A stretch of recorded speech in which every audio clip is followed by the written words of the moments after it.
you will see when I change the scene. Whoa. Yeah. Yeah. Because my camera is acting normalized. Yeah, hopefully everybody is doing well tonight.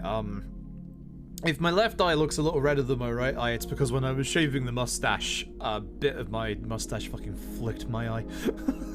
I spent a very long time trying to dig that out. It was awful. So if my eye looks a little sore on this side, yeah, it is. It's a self-inflicted wound, that one. But yeah, what's my controller charge level, actually, before I start? Oh, it's full. Sweet. Wait, what's downloading? Oh, okay. Well, I'm not doing that now. Alien Monkey, yo, thank you very much for 100 bits. I appreciate it. I hope you're doing well tonight. Hopefully everybody else is doing well tonight. So I'm thinking in regards to this run, I might actually just do no reset, because it all depends really on, like, obviously the chapter 3 RNG point, because obviously that's an obvious reset one. But like, I lose in my previous run at least a minute to chapters 8 and 10 respectively. Like, just those two alone have 2 minutes of time save. Just, you know, by not being an idiot, I suppose.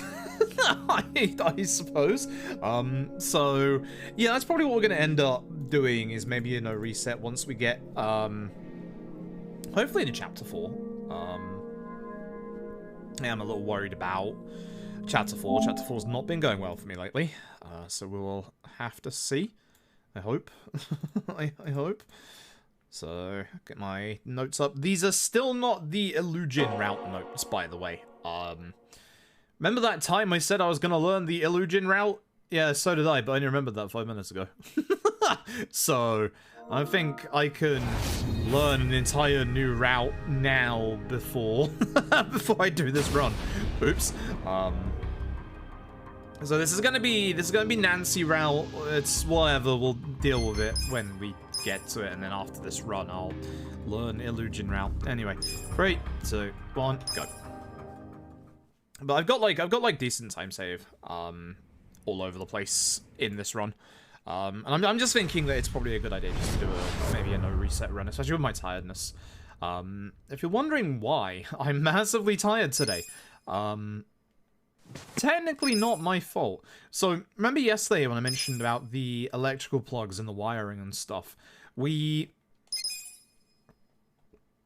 the kitchen, where one of the plugs is messed up, we felt like, we tried to use the dishwasher before. And every time we tried to use the dishwasher, the breaker would flip. Now, we thought that water had gotten into the plug socket. And that's one of the reasons why we had the electrics fixed yesterday. The one that's still outside my room hasn't been fixed yet because they didn't have the time, because obviously they had to redo the entire, like, fitting in the kitchen. But essentially, we did the dishwasher yesterday. Everything's fine. When I was asleep today, my parents went out to go do shopping and stuff like that. And when they went out, they put the washing machine on, which is in a completely different room to the dishwasher. It's like the other end of the house.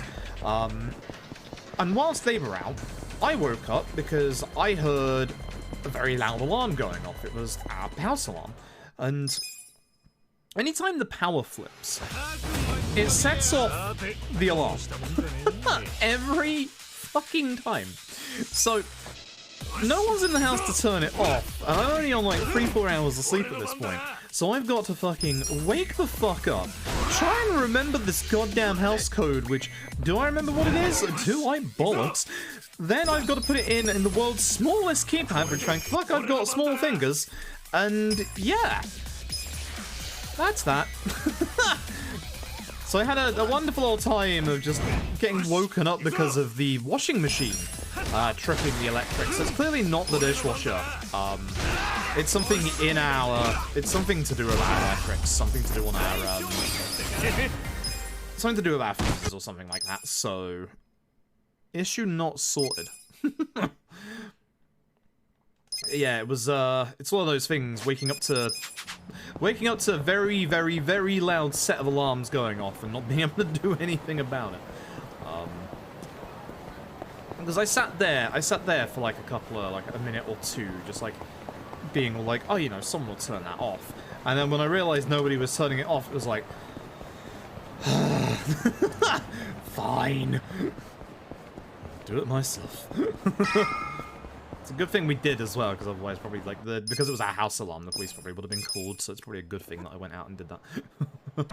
But yeah, man, I'm very tired after that. But we'll see. I don't think it's cup of tea day today. I don't think I need a cup of tea for my energy levels going into this. We should be fine. Yeah, we'll see how this run goes. Thank you, True. You make Mako. Thank you very much for the luck, because I'm going to need it. I got 2 minutes of time save in like the mid game, and I've got way more like around it. The worry that I've got is first turn Trickster's top hat and Masochist M&S. I don't remember if I had it anywhere else. I didn't have it for Reiji, that's for sure. I may have had it for Taichi Suzuki, but I don't remember. Again, trying to get used to my perfect guards on the dual sense is also going to cause me issues. So this guy has 36 HP on the dot, which is on the upper end of the damage that we do in this fight. So hoping that we get it on turn. That's a crit.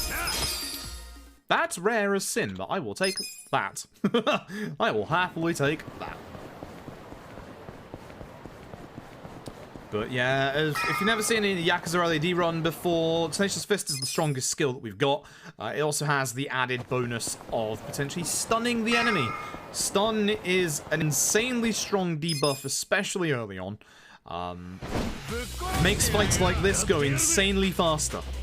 I mean insanely faster. Because Hirotsuka here has 70 HP on the dot. That's a low damage roll, which isn't good. And as you can see, Hirotsuka's normal attack is bloody slow, especially when he does this. If we don't kill Hirotsuka by his second turn, he can use a thing called Megaton Hammer. It's his skill.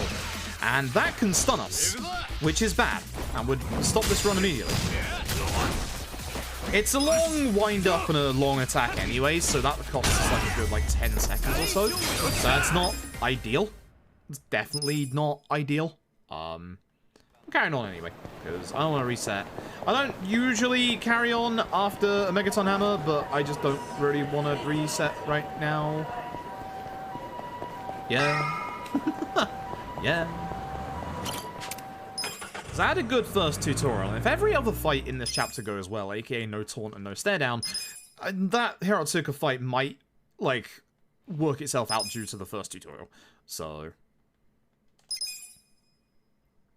Also, my finger still hurts like shit after yesterday. God. Imagine half ripping your own fingernail off on your own thumb. Good job. Good job, moron.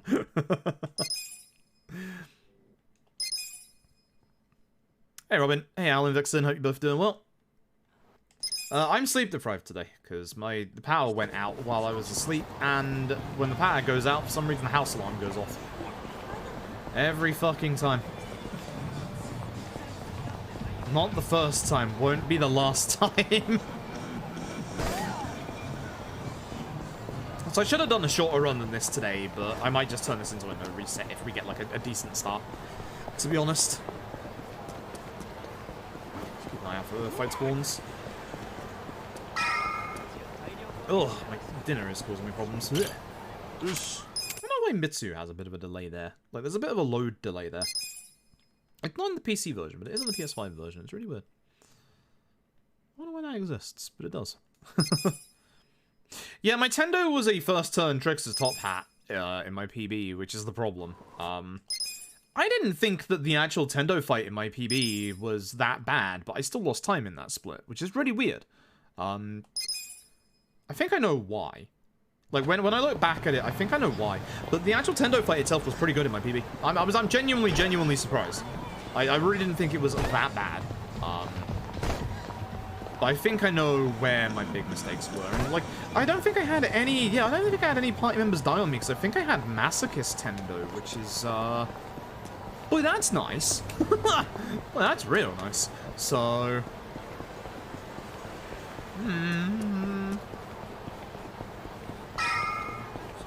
We're not talking fire alarm. We're talking burglar alarm. Purple burglar alarm. It's not purple. But it happens every single time the power to the house goes out. I would know because it happens multiple times a year. Trust me, I know how the fuck my house works. It doesn't. That's the problem. It fucking doesn't. It just fucking doesn't. That's why we have fucking half the electric fixtures not on the fucking wall in this house, apparently.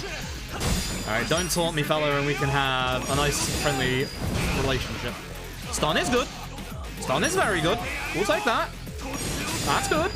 Yeah, we'll take that. Alright. That makes up a little bit for the Hirotsuka fight. Not fully. Makes up for a little bit. We'll take that. It's not too bad. Okay. Still talking burger alarm. I mean, ours is affixed to the electrics of the house. It doesn't have batteries. That's why when the power goes, it goes fucking berserk, because it sets off the secondary alarm. It just resets the entire fucking thing. And then the main alarm goes off when the power comes back, which is why the code has to be put in. It's fucking stupid.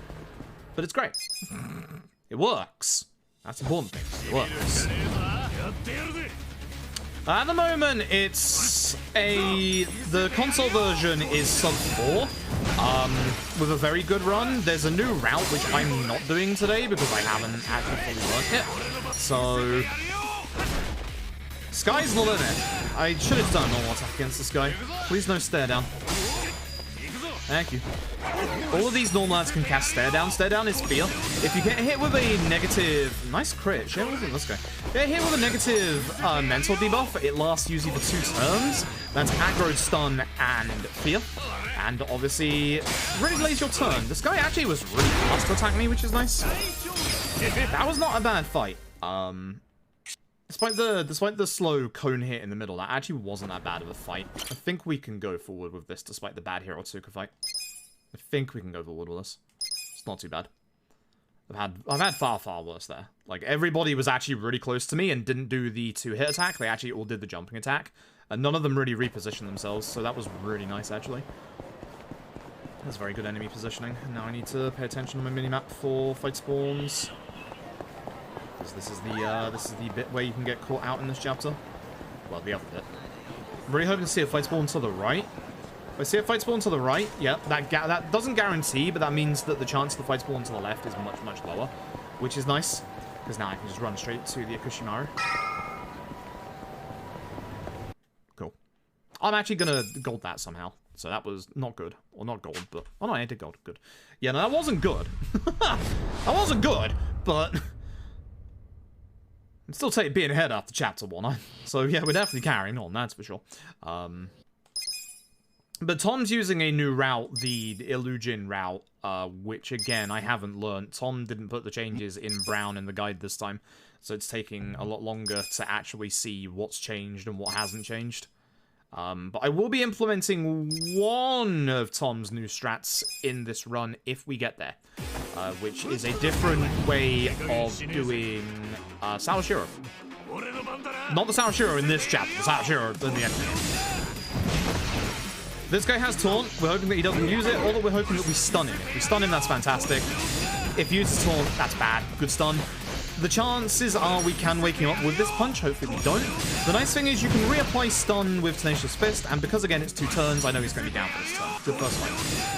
Very good first fight. Little overkill there, Itchy. Ideally that crit gets saved until a specific fight in this chapter. Now crits are completely random. We don't know if there's any way to like influence crits or anything like that. There's one fight in this chapter. About halfway through, we'll be getting to it in about 5-10 minutes, where if we can actually get a crit in that fight, the fight can end literally a turn early, which 1 gets rid of a potential chance of being stare down, and 2 also obviously makes it end a turn early, which is really nice. Here we need to buy a hat, some shoes, and the smoke bomb. I need to learn the proper menu for that, I think. If I learn the proper menu between the categories for that, I reckon that will go pretty much faster. But we need a piece of gear in every single slot for getting into the Chapter 4 set piece, which is our head, our chest, our legs, and also an accessory.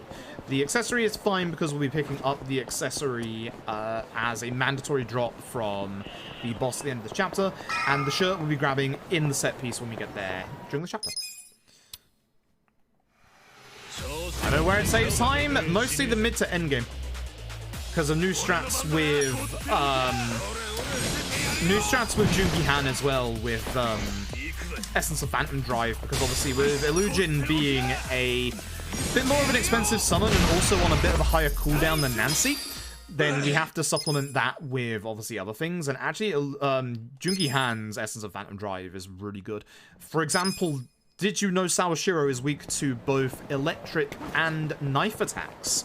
So, you know, Essence of Phantom Drive with the lightning bandages on Jungi Han is pretty nice. But here's the thing.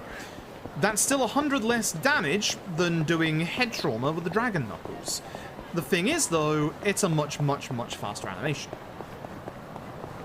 So, even though it does less damage, it will save time. The downside to that is the damage value and ticks to change phases are potentially slightly different. So I might have a couple of teething issues as I practice that fight when hopefully we get to it in this run. But that's just some of the changes, or that's one of the big ones, and that's the one that we'll be doing in this run.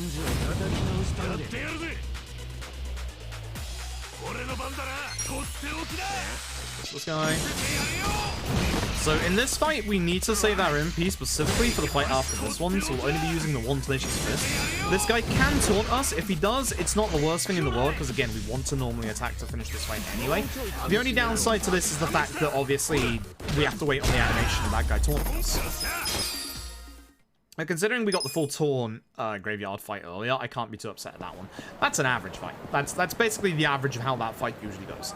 Like, you take out the first guy with Tenacious, you take out the first half of his HP with Tenacious, and then you just normally attack.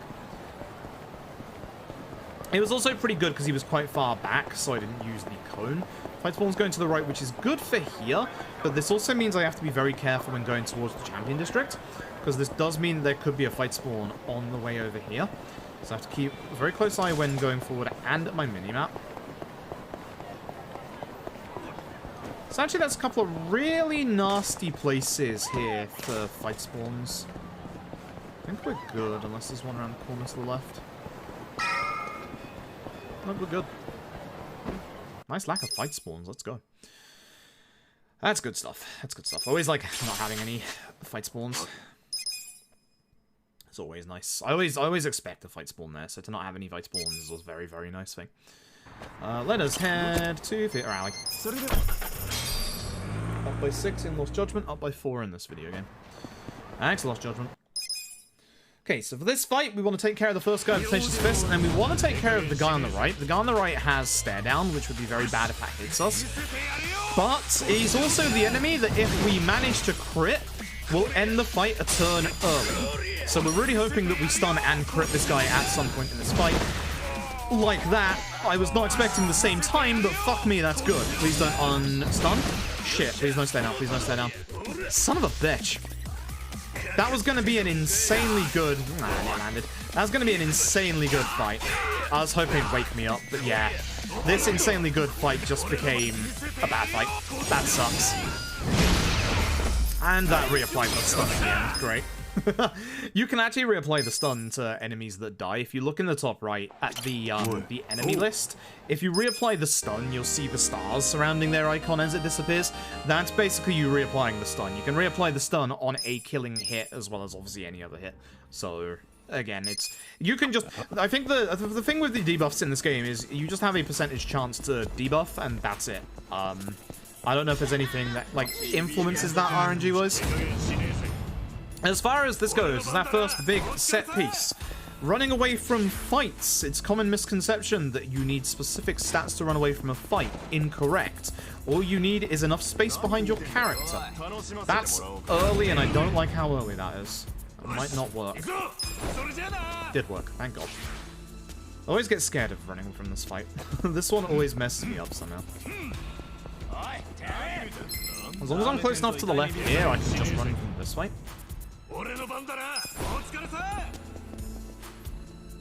Also, it should be mentioned, and we'll mention it again when we get there, certain characters run away from fights faster than others.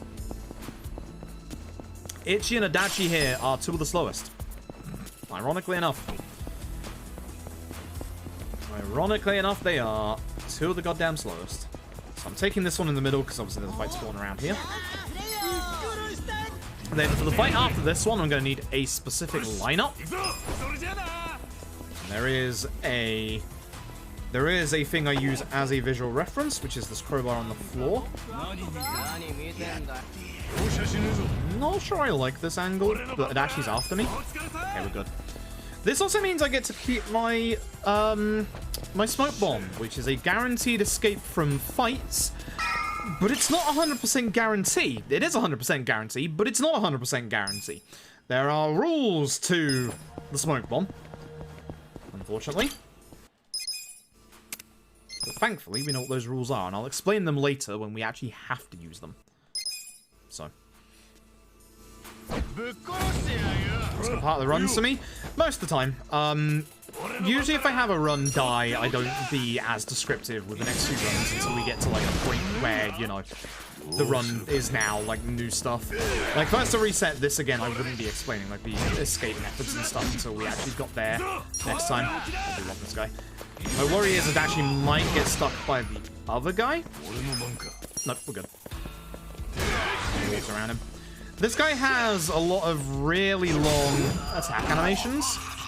That one's one of the worst. Oh, he dodged. Oh, fuck, that's bad.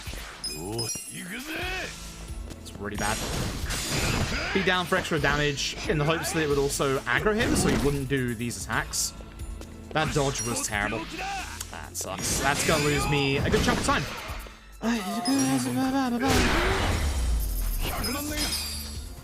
Shame. Massive shame. Massive shame.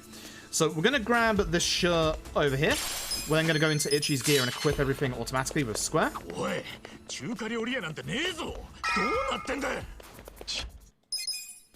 This fight requires a little bit of luck to go fast. We need to do enough damage to the guy with the gun, this guy, which again requires luck. We need to do good damage with Adachi and Ichi. Unfortunately, this guy's in my way, so I can't get past him to hit him anyway, so I'm just gonna take him out. Doesn't matter that Ichi gets shot because Ichi levels up from this fight. Nice crit again. Holy shit, that just saved me from having an extra turn. Alright, that's good. Because 2 Tenacious Fists is not enough to take that guy out. You would need an extra opportune from Adachi. Or an extra attack from Adachi, not an opportune. For this fight, you want to take care of everybody that doesn't have a large HP bar, so that's all of the ants. Everybody but Hattori. I thought I'd be on Hattori targeting it, so I went left. Ideally, Adachi doesn't die yet. Hit this guy with Tenacious Fist. We're hoping to stun him. Good shit. Take care of the last stab of Adachi. And go back to Tenacious Fisting this guy with an opportune attack. Adachi can now die if he wants. Good fight. Good fight. That's pretty much how that fight should always go, but the stun is nice. The stun causes you to obviously save time. Now, unfortunately, the roughest fight RNG-wise in this chapter is actually this one. Both of these enemies have Taunt. So, ideally, you'll be able to either stun both of them or kill one of them and have the other one not use Taunt. It's not, like, hyper rare, but it is kind of rare. So, I'm hoping that this guy gets stunned. No, that's a taunt. I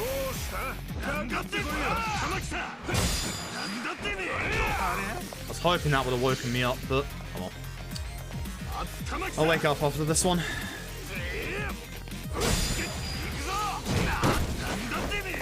Really? I'm still up? Oh my god. Well, that sucks. That's a bad time loss. And now I have to wait for this guy to reset his animation, which really fucking sucks. Chance I might die in this fight. Nice thing is I know I'm going to level up from this fight, so I'm going to get my HP MP back, but that was a terrible fight.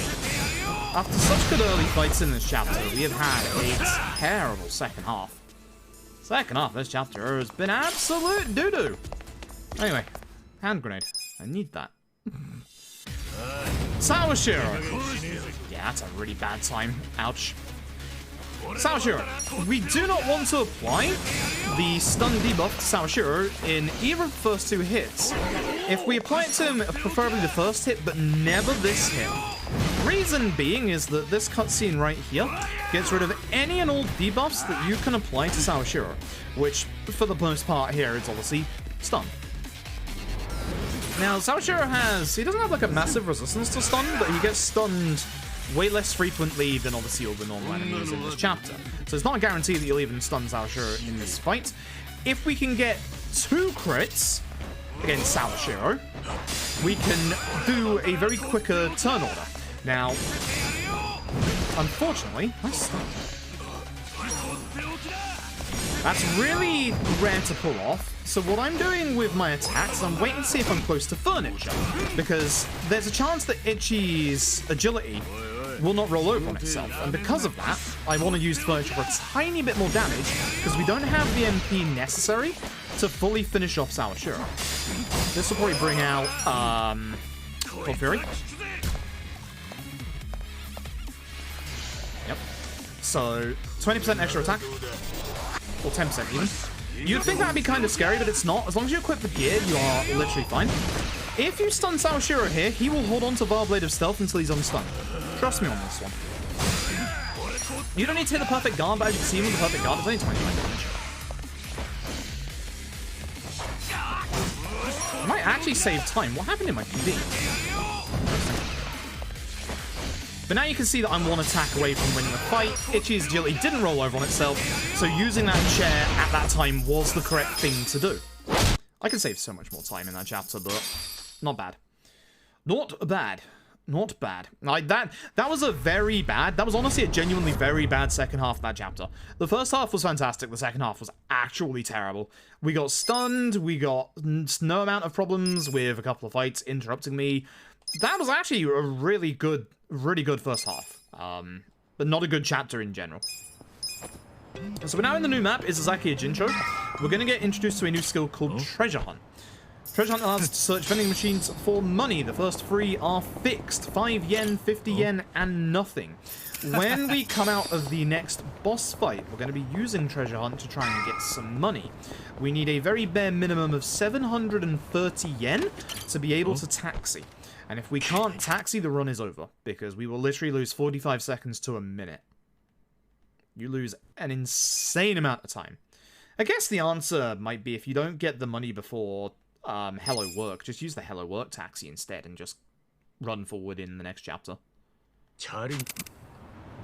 Yeah, it might be better just to do the old-fashioned way, I guess. I need to test that one day, honestly. That would actually be a good thing to test one day. I should remember that at some point. But this is the tutorial for Can Quest. We have to do the tutorial. We don't have to actually do the minigame itself. We don't even have to like grab any of the actual collectibles in this bit. If you see the minimap in the bottom left, it's like Pac-Man. It's like 3D Pac-Man. Simple as that. That's the quick and dirty explanation for it. It's got a couple of differences. I like this minigame. It's good fun. Very good fun. See, you don't have to grab anything. You do have to grab the Stamina X though. This is a speed boost, and the game won't let you go forward until you use it, so make sure you use it immediately. The game literally stops you until you do. We just go forward now. Hey Master Saratari, Shackman, Grumpy Game McGray. Hope you're all doing well tonight. Fuck, I'm tired.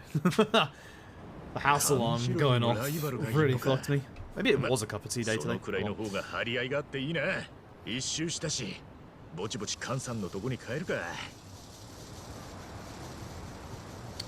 Right, and then we get to the actual minigame, which, ironically enough, is skippable.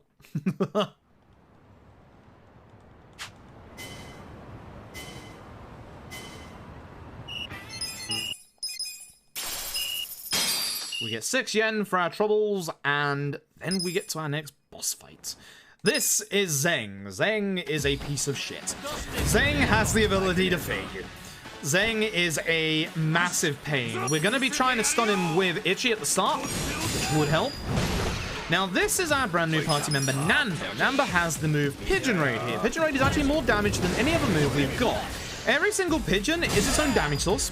So as you saw there was a single pigeon that crit. The pigeon that does the most damage is always the last one. So that's the one that you would ideally have crit, but can't always guarantee that. Now, Namba's physical attack is terrible. So ideally, we don't want to be using opportune attacks. So if Zeng is never stunned, we will always be using Pigeon. Now, hopefully he doesn't use Stare Down. And if he does use it, hopefully it misses. Bad. That's a big chunk of my damage gone. And now you get stunned. So he'll be stunned as long as Namba is feared, so that's not too bad in terms of... I'm going to lose time, but it's not too bad in terms of... He's going to be down for the same time Namba's down, so even though I'm losing some damage, he's not doing anything to me. That reapplied the stun. I think it kills with this, the HP value, I'm not sure. Pretty close. Nice, yep. Very close. The last pigeon did enough damage. That was the last pigeon. Not the best fight. Fuck Zeng. That better be the only fear that I see out of Zeng today.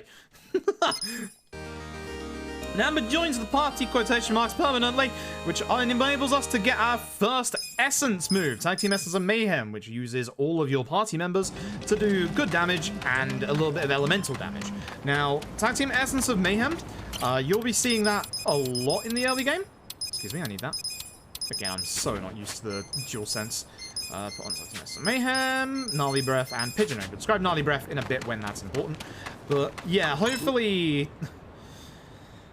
that's the only time we see Zeng use Fear. Now, I need the money at this point, so I'm hoping to get a minimum of 100 yen or 500 yen. There we go, for the vending machines. Perfect. If you get either the 100 yen or the 500 yen, you are perfect. That's a fight spawn. That's got to go. That's another fight spawn. That's fucking terrible. I just have to hard run from this one. Bad chapter 3. Very bad chapter 3. I can't... Yeah, there's nothing here I can use to get rid of these guys, unfortunately. Shame. So if you're wondering why I'm running straight at them, again, it's because of what I said in the previous chapter, where you can run away from fights if you have a direct line behind you. As long as there's, like, nothing around you, you can get away from them. So if you have to run away from a fight, and the save load that we do on PC isn't available on console, because you have to go all the way back to the title card, running away from said fights is very easy if you're on, like, a big road like that. You just get into the middle of the road, and you're good. So, LED features a brand new fast travel system where you can fast travel from your actual phone. So what we're going to do... Nice, I did the right timing today. What we're going to do is we're going to go and speak to these taxis to unlock them as fast travel points.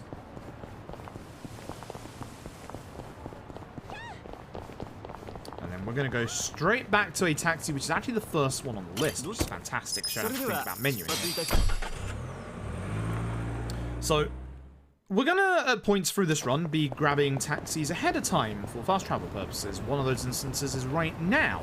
We're gonna be grabbing this taxi here. We don't use it until Chapter 7, but by getting it now, we don't have to worry about it when we come to needing it in Chapter 7 or 13.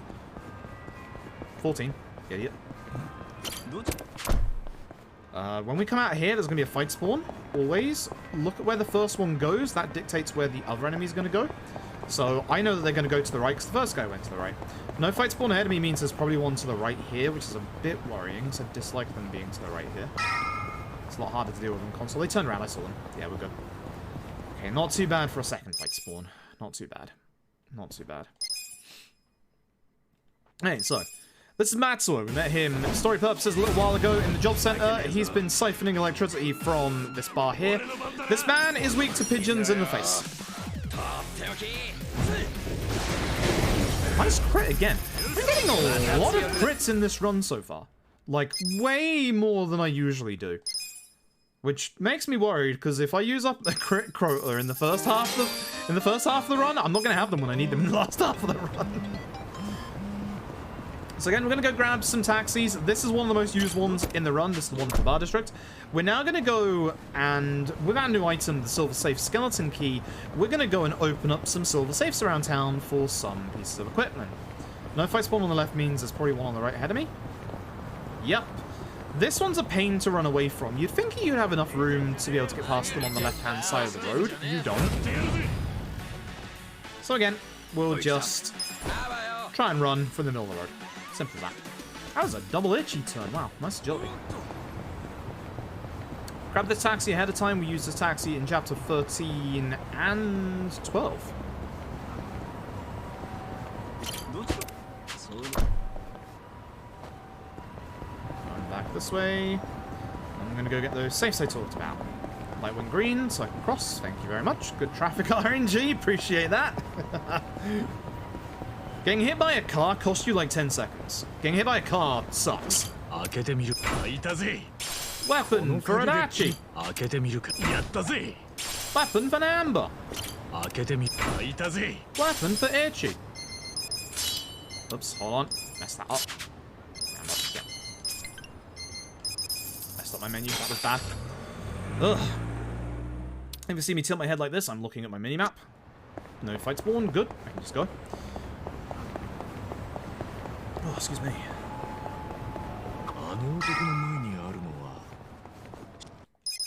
Okay, so one more fight in this chapter, and this is a bit more of an RNG fight than Zeng is, unfortunately. This fight can go either very, very well, or horrifically wrong, depending on just basic RNG. Let's find out which. If you remember, in the previous chapter, just before Sawashiro, I picked up a grenade.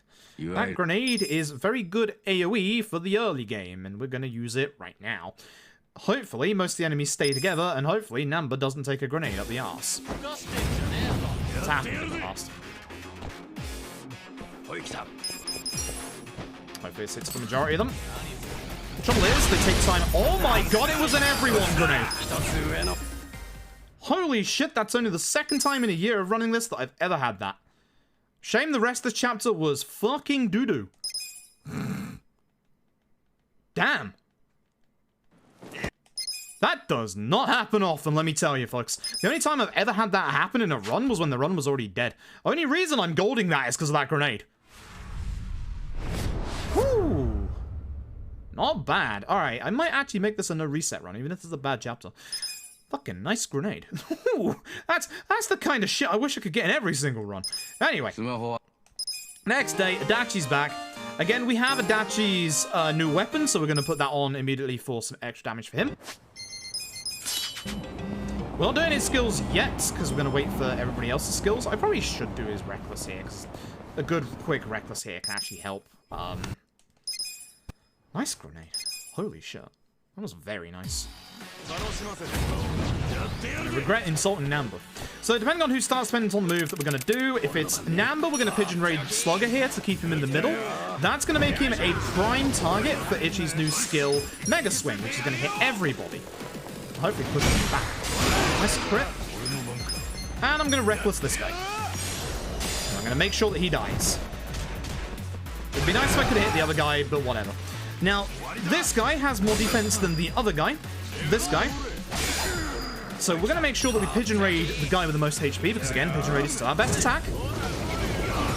And then Ichi can use Tag Team and hopefully kill this guy, because he should have very low HP.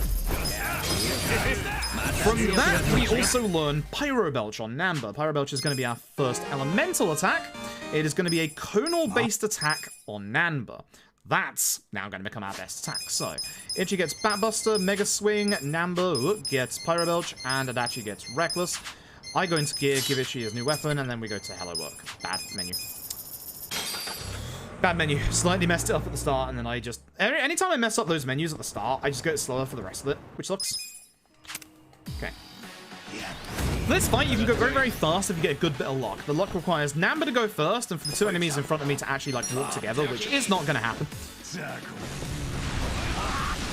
If Adachi's after Ichi, which he's not, I'd go after the guy in purple. Because this guy actually takes ages to go down. Gonna hit him normally. I'm not gonna hit with Namba because using Essence is a little bit faster because Namba's got very slow auto attack. Plus, we know the Ichi levels from this fight, so we know we're going to get our MP back for using our Essence there. So, storyline-wise, we're going to go to Hello Work to try and get a job. We're going to get a job at a soap land called Otihime Land. And this is why we got this taxi earlier, because we can just taxi straight into the next story trigger from here. Beautiful. We now want to start seeing what we like to call the good turn order. The good turn order is Namba, Ichi, Adachi, that order. Unfortunately, we've got the bad turn order. The very bad turn order. So I'm gonna have to wait for him to stand up. Pyro Belch is one of a couple of skills in this run where the enemy needs to be standing to fully hit them. Now, unfortunately, because none of those were a crit, I'm gonna have to Reckless with Adachi, because this guy resists physical attacks, and with a... No, on stone either, that's not great. With a normal physical attack, or a normal tag team Master Mayhem not into an opportune, the normal attack from Adachi will not be enough damage to take the guy out. Hence why you want Ichi into Adachi. You'll see that more coming up in the set list. For this one, I want to bring the guy in blue to the front because he has the most defense and HP. Ideally, it's not Ichi to start again, but Ichi is trying to have very high agility roll today. I'm going to go with the blue guy. I'm doing this early despite being on the floor because it should push him back towards the wall where he should still get hit. Unfortunately, not fully, which sucks. I don't think this hits the green guy as well, but it would be nice. I hit everyone. Look at that HP. Look at that HP. Look at that HP. Look at that HP. With Namba I guard, with Ichi I attack, and with Adachi I attack. Adachi has a little more damage, so I'm waiting for him. And again, Namba's base attack is really, really slow. So if ever we have a situation like that where an enemy is on 1 HP and there's one of our teammates after Namba's turn, we'll be waiting till their turn because Namba just is really slow to attack. We want to make sure that obviously we attack as fast as we can. That's some of the big reasons why you get massive amount of time save in a turn-based RPG. You want to go obviously as fast as you can with your turns. So far, I would not say this has been a good Chapter 4. I would say this has been a very rough Chapter 4 so far. Has every chance to turn itself around. Please no fight spawn up here for once. That'd be nice. Thank you. My mini-map for that. Run into the middle of the road. Don't do this at home, folks. Oh my god, this fight spawn is crossing the road for the first time in my life. Wow, because the traffic lights were changing, they actually sped up. I've never seen that on PC. I've never seen that on the PC version. Huh. That's actually kind of neat. Even more reasons the PC version is broken as fuck. Great. This fight has a couple of set rules to it. The guy in the middle there, the one in the black suit and tie, he's got to get hit by Pyro Belch.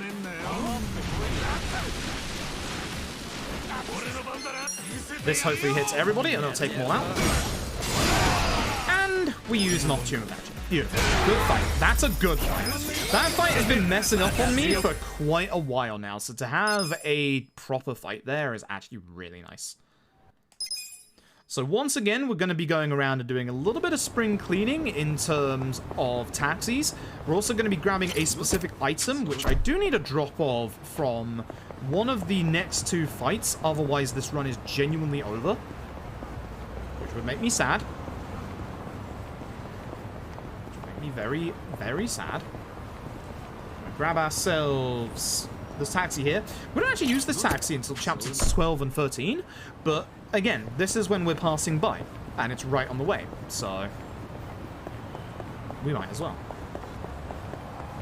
We might as well.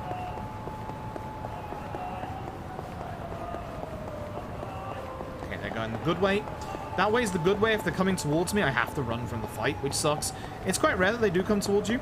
This is an odd stone. We need 3 of them, hence why I need 1 to drop from the next 2 fights.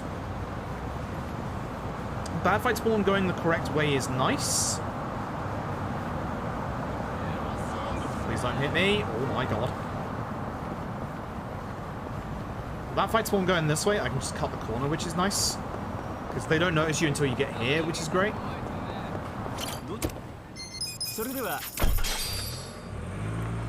Okay, start of the chapter bad. Middle of the chapter pretty decent. Now I just need my odd stones. Oh yeah, you can't get odd stone from this fight. Sorry, I keep forgetting this fight is here. Because this fight's a tutorial. This is going to tutorialize us on our summon system in Yakuza 7, aka the Pound Mate system. So, Pound Mates are your summons. They all have their own differences. Gary Buster Holmes at the start here, the absolute living legend that he is. Gary Buster Holmes is a very decent damage one for the start of the game, but Gary also has the added ability to potentially stun enemies. That's going to become very, very useful in this chapter, and very necessary to go fast in the set piece in this chapter. Now, the next 2 fights, I need at least 1 odd stone from either fight. Preferably more than 1, but I'll need at least 1 in the next 2 to carry on this week. This guy isn't weak to it, but this guy dies to Pyro Belch. Therefore, set him on fire. There's our old stone. Running continues. I'm heart to heart with your wife. Start, skip, X. You have to go through 1 text dialogue for that one right there. Now we go back to Pocket Cafe, where we're going to carry on this sub-story. Even though we've got the odd stone that we need to finish off this sub-story for 20,000 yen, which is going to be 2 uses of Gary Buster Holmes. No. As soon as you've asked hot water, start, skip. And then we're going to carry on with the actual story. If I could, you know, menu correctly. So we're going to run up, head into the job center here. And we're going to get teleported back to Otohime Land at night. So the reason why I go to the side there is sometimes you can't get his hitbox from the front, which is really weird. Really, really weird. Dragon Engine hitboxes are stupid.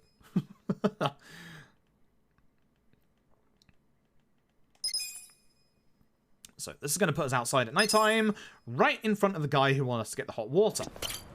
Oh. And we're going to meet an old friend from Yakuza 2. Patriarch Gondara, who's up to his old bullshit. So I'm hoping that Namba goes first. It's good, because then I can set Gondara on fire, hopefully. Probably I would have got 3 of them. I'm going to hit the guy in the middle to hopefully hit all of them. And then finish off with an opportune. A dash. That was a crit. And an odd stone. Okay. So I've got 1 spare odd stone. Doesn't matter what option you pick here.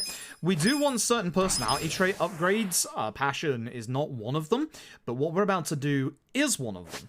So we're going to head into our smartphone and go over to the bar district that we unlocked earlier. And we're going to get tutorialized on the drink link system. So at the end of every fight, we get 5 bond points for our party members. Said bond points will raise our bar, and at the end of our bar, we'll gain access to a drink conversation. Now, these conversations can give you different parameters, which is what we want. So, this is the important one. You want to do square. Sometimes you have to press X to get through that one little bit of dialogue there, so I'm always hammering X when I go to this bit. Charisma we need for one of Ichi's job changes in the next chapter. And with that, we're now going to move on to the 2 big set pieces, or 1 little set piece and then 1 big set piece. And this is where the time for this chapter will get determined. So let's find out. I know that's only a single press, and every time lately I've been messing it up, and I don't know why. I know where my muscle memory has gone, but it's not good. Anyway, Sunlight Castle. Okay, so again, we're really hoping that Namba goes first. Despite the fact that we have the same stats every single run, there is an element of randomness to the turn order. Agility helps, but there is also... Really? An enemy went first? Well, that sucks. Now I'm gonna get one enemy with a pyro dodge. That's really bad, actually.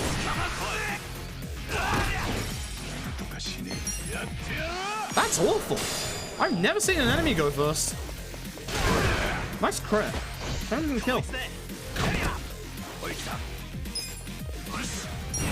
This kill? I don't think it does it? That does good. Ew. Bad fight. Itchy levels, so that's why I'm using my essence with Itchy, because I know that Itchy's gonna level. That's a really bad fight. This is not a good chapter 4. So, we don't want Itchy to start, but Itchy has started, so we will just do the usual. If we aim for the guy at the back, despite the fact that Totsuka's going to flinch when I use Pyro, it's still going to hit him all the time. He didn't, which is nice. I was hoping that hit Totsuka, but I don't think it does anymore. Yeah. Totsuka moved, which is a shame.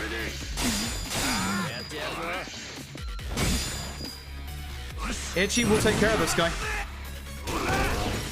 Because Totsuka is weak to both Fizz and Fire, which ironically enough is the majority of what we're using. I'm just going to normal attack because it's not like Reckless is going to do that much to this guy.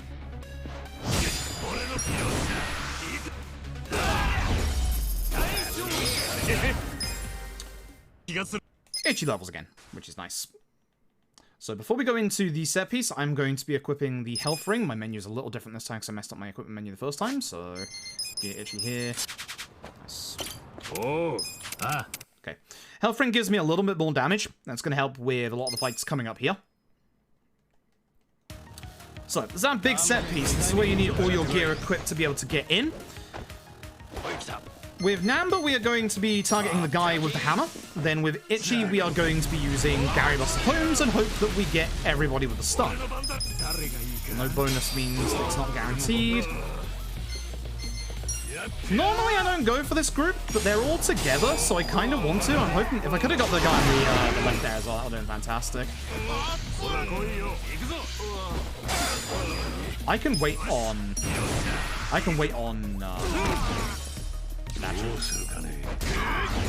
could have just normally attacked the other guy because he's weak to his, but it's fine. Actually, is it fine? Because Itchy is going to be down mana now. That's the mistake I did the other day. Oh, now I know. Son of a bitch, I've done it again. Interesting.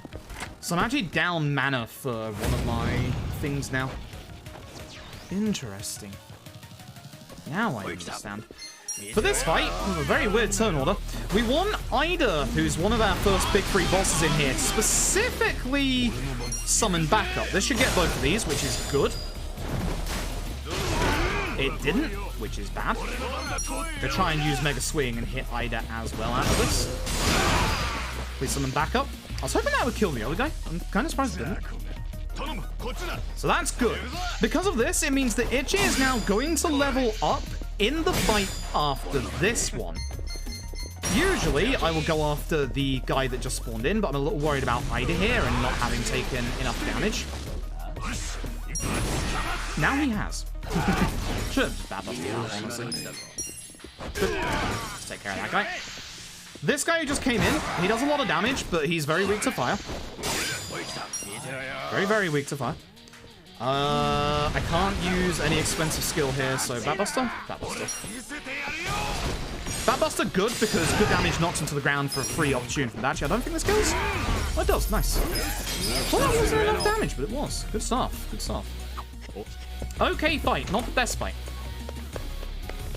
Definitely not the best fight. I could have ignored Ida for Itchy, but it's fine. I didn't want to risk Ida summoning more backup or stunning Adachi. Or someone. This fight, again, hopefully we have Namba go first. Namba goes first, we get multiple enemies, which is good. Should be at least 2, hopefully 3. Or 4. I'll take 4. I'll take 4. I'll happily take 4. That was good. Pyro. Insanely wow, good you Pyro. got a run going really fast today. Good luck for a PB. Really fast before this chapter. This chapter's not been amazing, to be fair. Mr. and Skill, thank you for the bits, I appreciate it. It's been okay.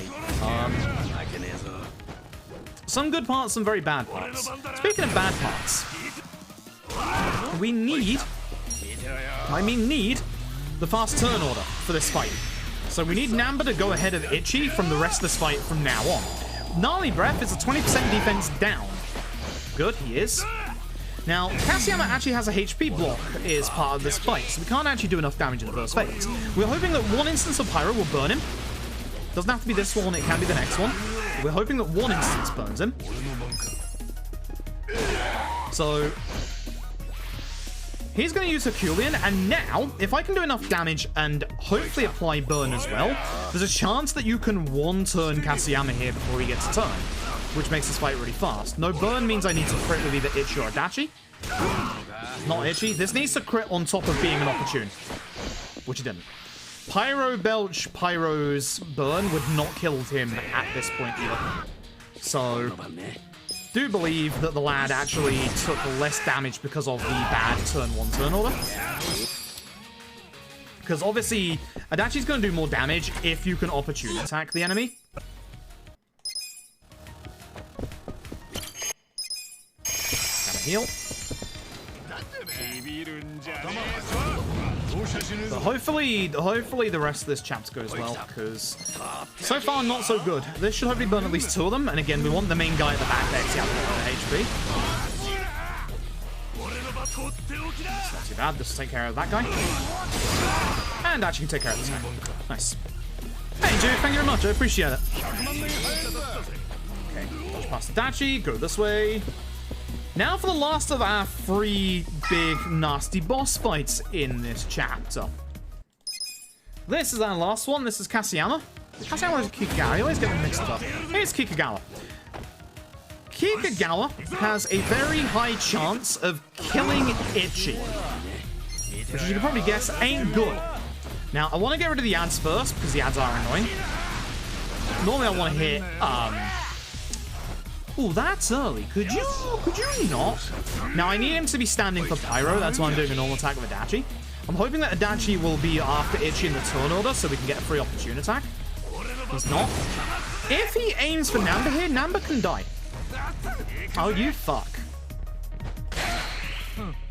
That's not the worst thing in the world, and if you're wondering why, it's because of this. That circle that encompassed Namba guarantees that every hit is a crit. If it's a physical attack. I probably should have done Pigeon Blade, to be honest.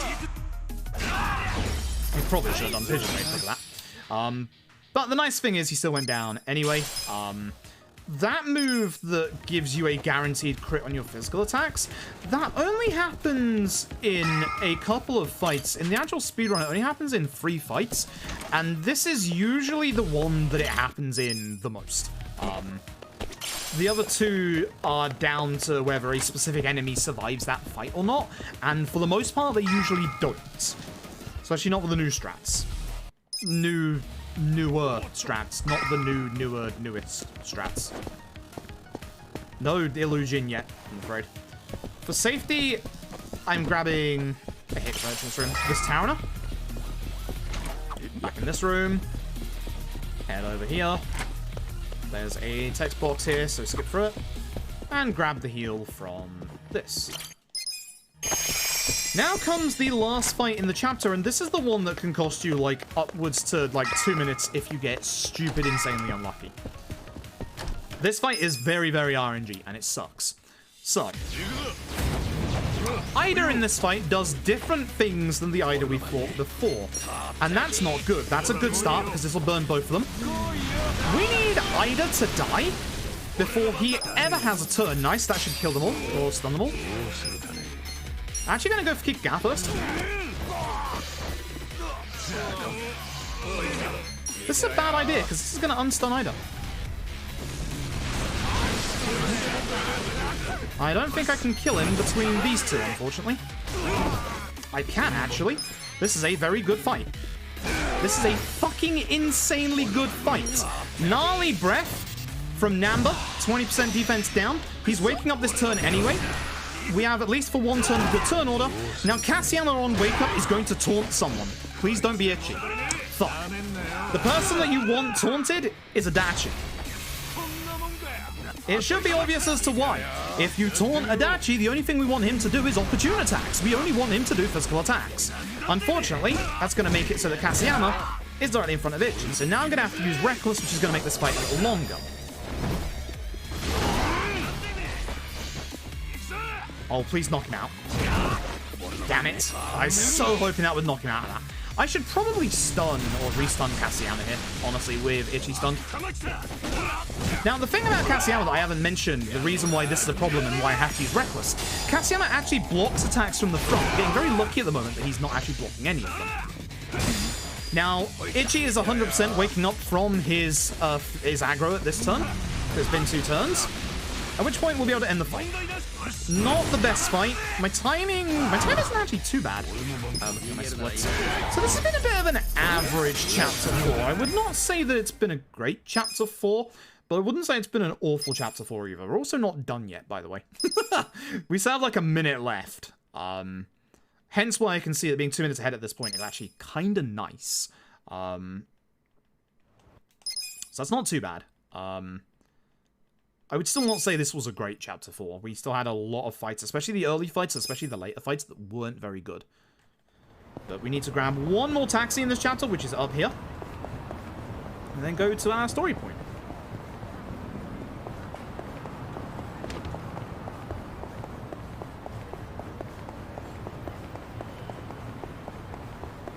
We didn't have to run and grab this taxi. I would genuinely consider going to get Itchy's table sparkling on the right there.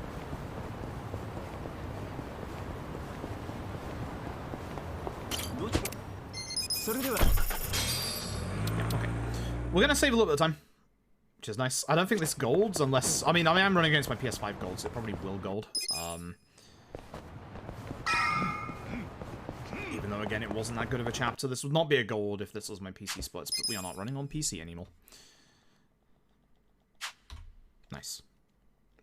I want it to be about, like, 2 minutes ahead going into Chapter 4, but I'll take a minute.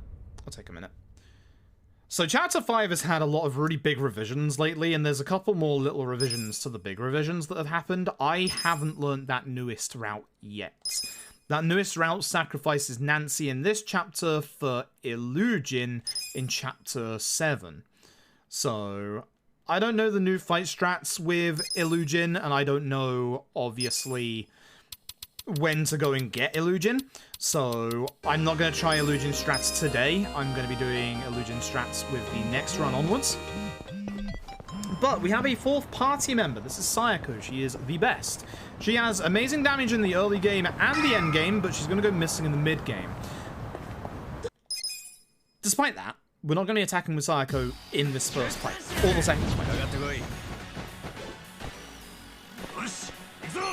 Reason being is... I didn't want this guy, but it's fine. It should hit all of them. Reason being is that Sayako works at a higher level than our other party members. Her job level starts with job level 1, and more importantly, if you remember back in Chapter 3, we picked up some very strong weapons for Itchy, Namba, and Adachi. Sayako has the base default weapon that doesn't do that much damage. A lot of your damage in Yakuza Like a Dragon comes from your weapons. Now, hoping that Adachi gets a high agility roll to go after Itchy here, because he does have less agility than part-time hero. Shame. This guy can end your run if he goes for Itchy, by the way. Like, completely. Much like Kaseyama in the previous chapter, he does guard every attack from the front, so I do have to use Reckless Charge.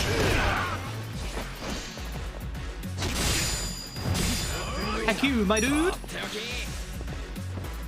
It is good, isn't it? Yeah. That's the bad turn order.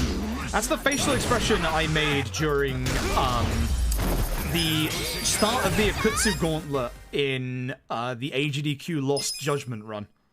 Right when I synced up the fight to the music. Yep, no more Nancy. No more Nancy, only Illugin. Illugin Supremacy is back on the menu. Illugin costs you about 35 extra seconds to get early on, but Illugin saves you time elsewhere, and the problem is, it's that time save elsewhere that I do not know about. Hence why I can't just, you know, throw out Nancy and throw in Illugin into the run, because by changing up one of your, you know, basic summons to a more expensive summon that we use less often, I have to have different fight strats, which Tom has gone through. I will, however, despite not having Illugin, be changing up one of the boss fight strats in the endgame to the new strats. And that boss is Sawashiro 2. Because Sawashiro 2 is weak to knife attacks and lightning attacks. And at that point of the video game, which of our party members has both lightning and knife attacks? That'd be our boy, Jungi Han, baby. Please have the damage bonus, Ichi. Nope. So fucking gone now. I don't really want to do Reckless on Guo, but I'm hoping it hits both. That's a shame. I was really hoping that would hit both. So, with Namba, hit the guy with the large HP bar. He's weak to fire. Or at least he takes more damage from fire. Ichi and Adachi just hit whoever. These guys just have a lot of HP and there is a Fizz. That guy has listen. Everybody job ranks up from that, which is nice. We don't have to worry about, obviously, HP MP for the next bit. And despite the fact that Psycho just joined us, she's going to be leaving the party for about 5 minutes. And then we're going to get into one of the biggest fight RNGs of Chapter 5. Which really sucks. But first, I mentioned it before very, very briefly, not the party. I mentioned it very, very briefly before in that a lot of your damage in Yakuza Like Dragon comes from your weapons. At this point, the game is going to open up the blacksmith, Samir. That was a bad turnaround because that caused this fight to spawn. I'm hoping they actually notice me here so that I can run down the road on this side and not get their attention. If Namba dies in the previous chapter, or just do this anyway because I always do, you have enough time, you need to do that bond link conversation. You must. If Namba has died once, you have to do that conversation. Otherwise, Namba doesn't get enough bond points to be able to have his conversation at the time when you need it. It is very important you do that. If Namba dies twice, you need 2 conversations. Which is a little trickier, but there are ways to do it. I hate trying to push this fight spawn, because I have to go, shit, I messed up. That breaks their vision at least, but yeah, I hate doing that. Just because if I knock into the wall like that, you can displace your hitbox into that fight spawn and start the fight. Zeng round 2. Fuck Zeng round 2. Zeng round 2 is a pain in the ass. I'm going to guard the Psycho for now, but we are going to be using Psycho to take care of the ads in this fight. Ideally, I wanted Ichi to, you know, start a bit earlier here, so that we could have used the Mega Swing on most of the ads. Because of that, I'm just going to have to do it now, and hopefully we'll hit most of them. Didn't want to hit this guy with actually, but it's fine, because now Psycho can take out the 2 ads. Now, Zeng has a couple of new tricks up his sleeve. You've seen one of them.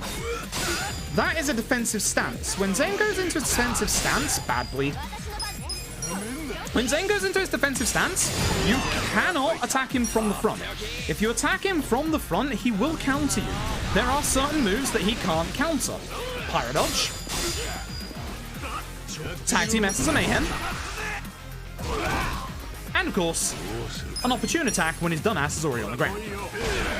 Nice crit. That was a good damage roll, actually. It wasn't a crit, it was a damage roll. Now, Zeng also has a second skill, which thank fuck you're not seeing today. Zeng's second skill is an upgrade to Stare Down. It is Liu Mang's Glare. It can hit every single one of your party members. Fuck you, Zeng. It's terrible. That was a good fight, despite the fact that something kind of went wrong in the middle of that fight, so I'm okay with how that fight went. I'm genuinely okay with how that fight went. Now, if I can not fuck up the order of what I'm supposed to do in this chapter today, that would be great. So, you have to escape from Restaurant Row, which is literally just come back to Otohime Land, just taxi over here. So, as I said, if this was the newest route, we would be ignoring Nancy here. But because, again, I am not fully up to date with the Illugin route, I'm going to be doing the newer route rather than the newest route. Trust me. When we go to when we go to the job center here, we are going to get introduced to the next big bit of LAD's gameplay mechanics, the job system. With certain levels and certain bond levels or status parameters, we can change our jobs. We're going to change one immediately, which is Sayako to hostess. You can be on a mission today. With that, that's going to unlock a specific set of big side quests, which we're going to start right now. We're going to go into Part-Time Heroes bottom floor. We're going to grab this safe. It's very important because this weapon right here, the cotton pouch, it's the same damage right now, or just about the same damage right now. It's a slightly bit better than Sayako's current one. But the more important thing, it's actually Sayako's upgradable weapon for her new class.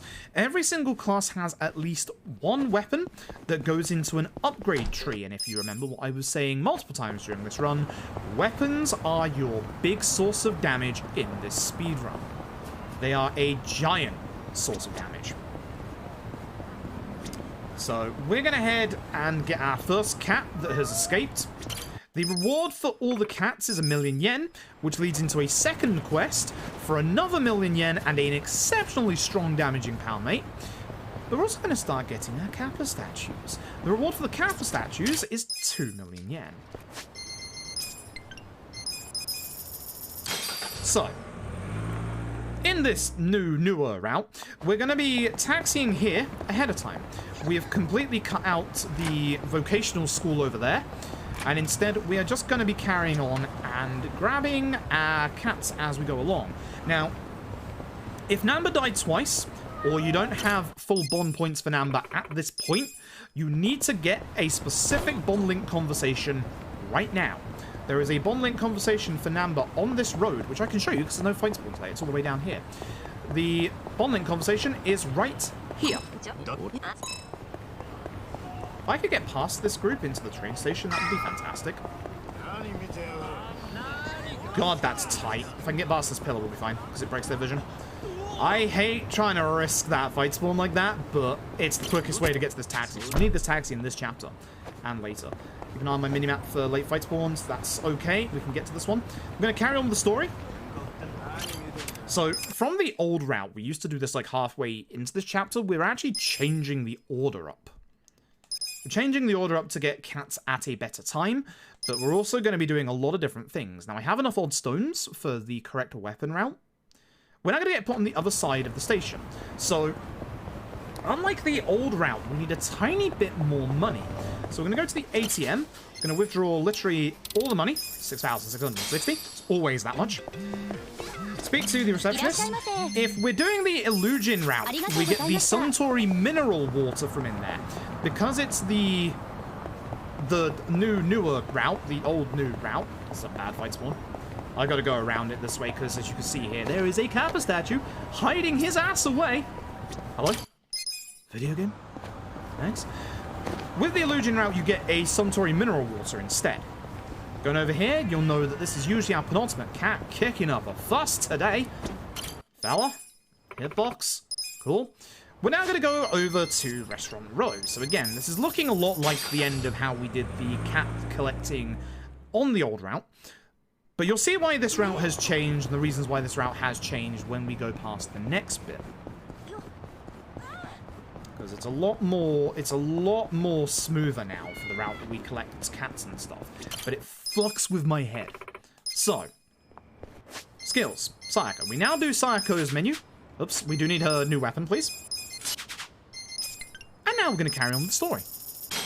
So usually before we get here in the old route, we'd have done all of the park, we'd have done Chinatown, we'd have gotten all their cats and cap statues. But in this route, we're going here early. Very early. I think specifically to discovering the new route. Basically trying to find ways to optimize the time. Getting rid of floor 11 in the battle arena and then looking back retroactively at other things. Set fire to Okano, he's a very good target for this because he has a lot of HP and survives most of this.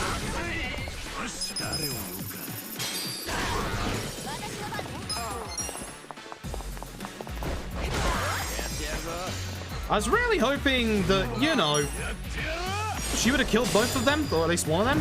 So I'm going to have to just reckless. And that missed that guy. That sucks. If this kills, it's an itchy start for next phase, which... No, it doesn't. Sayako start. Okay, that's fine.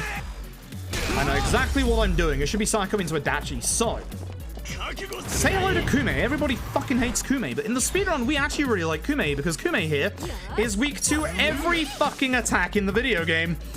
And I mean, every attack. As I said, Parker does good damage. I want the guy behind Kume because, again, Reckless works in a line. It attacks everybody in the line. To take care of Kume, I'm sad I didn't take care of this guy. But he'll go down quite quickly. I should have done a normal attack on him and then have Itchy essence this guy. Because Pyro's just going to take longer.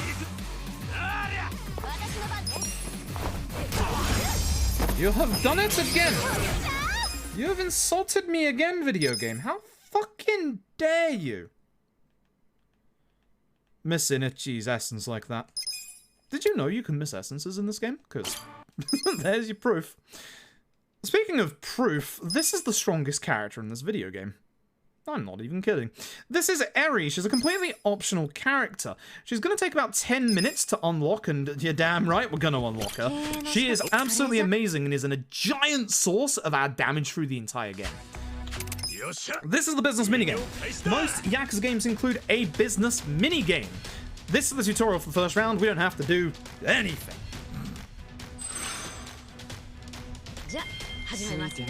Just make sure that I am in the right menu position for after this, because this is the bit after this where things are going to change. Where my brain is going to start going on meltdown. Because there's a couple of things here that my brain just like looks at and just goes, that's not how that's supposed to work. That is how it works. It's just I'm so used to doing a different route for an entire year that changing your muscle memory of a route that you've done for an entire year is fucking painful. So, I'm gonna assign the right people to the right places. Tome, I, Onlock. Then we're gonna sack our 2 workers.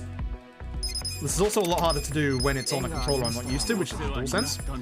So I'm going to be careful here. 1, 2, 3, 1, 2, 1, 2, 3, 1, 2. Congratulations! That's all you need to do to be able to get to rank 100 with Ichiban Confections in the shortest amount of times and the least amount of inputs possible. Because Ichiban Confections as a building is exceptionally strong for like the first 100 ranks. It's really, really good.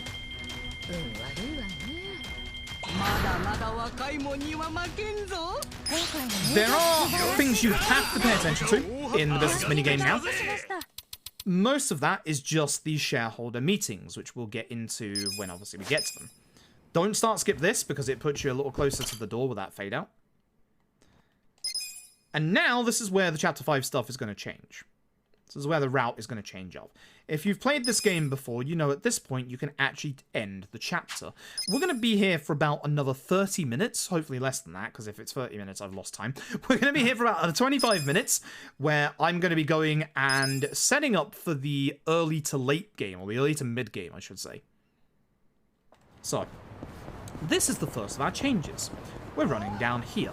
Because down here we have a Cat's Hitbox and Nancy's. Now, in the newest route, we don't get Nancy. We want to get the cat first with the newer route because it puts us right into Nancy's Hitbox. Now, hold right on both of your control sticks as this cutscene is going through. Keep holding them. It spins you around, and there's Nancy. Now, hopefully, because we get Nancy, it should spawn a fight spawn here. Good. We actually want to get into this fight spawn. That sounds ridiculous, but we need this fight spawn. Don't forget the taxi, numbnuts. She got in the way, that sucks. Okay, we're using the smoke bomb. It's a shame. I don't want to use the smoke bomb here, but we're using the smoke bomb. We get you rid of new smoke bombs in this chapter, that's fine. Grab this taxi. You might be wondering why I got into that fight specifically and ran away. The reasoning why we did that is to reset Gary Buster Holmes' cooldown. If we don't get into the fight and run away from it, Gary is going to be on a 1-turn cooldown when we get into the next fight, and the next fight is going to be the boss fight. Now, recruits, Nishio, Masasoka, employees make everybody happy. Shareholder meeting change board, you for you and you for you. Congratulations. This is how we go fast. Start with the angry one.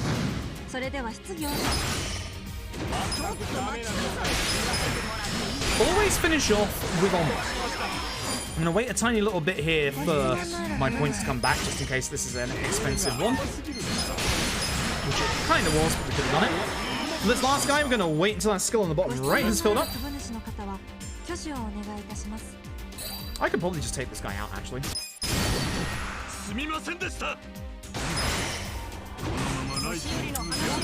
That's not good, like stamina points. I messed up a little bit of time. Didn't lose that much time.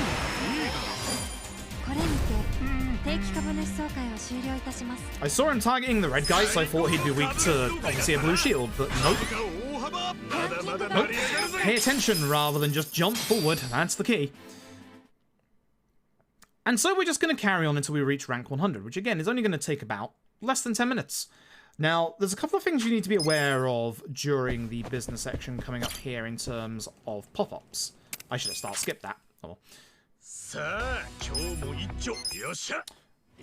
There's only one pop-up in the entirety of this business section that always turns up at the same time every time, and it's the one after this turn here. If you're playing this minigame casually, and you want my hot tip as to how to get a head start on this minigame, the debts get unlocked right here. What you want to do is you want to take out a debt of 5 million yen. Do not touch it. Do not spend it. You can also get the 5 million yen from Omelette. I've had it in both the first round and this one. And that's the one pop-up that is always guaranteed. It's the ad campaign. So obviously if you take out the 5 million debt, take the ad campaign. Simple as that. Free, easy money. You have to love free, easy money, folks. This is a nice time I get to say hello to chat and chill for a bit, because there's not much that happens here. We just have to be careful of what pop-ups happen in between every single round. The ones that we want to pay attention to are people that work for us that want job wage raises. Bleh. You want to give your staff the wages that they deserve. Give them a raise. Give them a wage increase. Fuck me. I know I have a slight lisp, but fucking hell. Wage raise. More money. Give them more money. Ah. English is hard. This is actually a very quick business section. Very few pop-ups. This is nice. This is very nice. Going very well right now.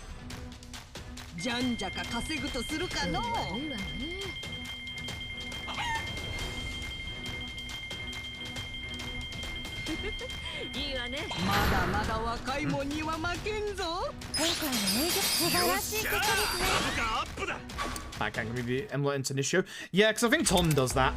That's one of the things I wanted to check from Tom, but make sure your employees are all happy, and then go. And then go.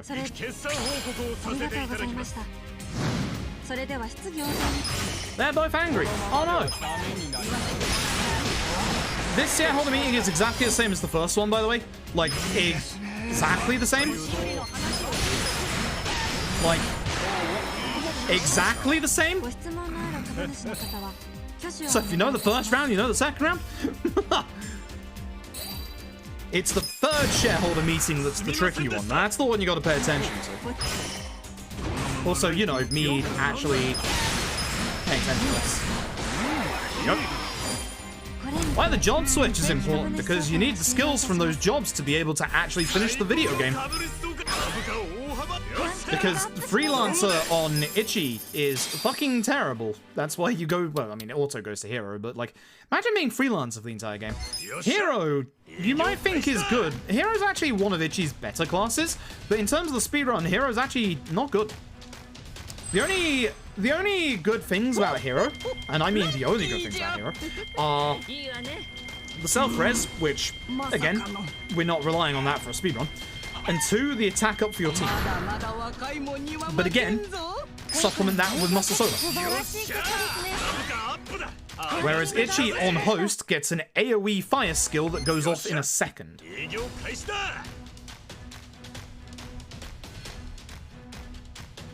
Like, Sayako's base job, not that great. But Hostess is outputting already more damage than Ichi and Adachi are. even though she doesn't have as good a weapon. So some jobs are far superior. Some jobs have a couple of skills that are completely fucking broken in this video game. Dart airstrike. No. Good old Mammoth Cancer every single time. You just have to be very blunt and honest and strict with him, and you have to say no. No.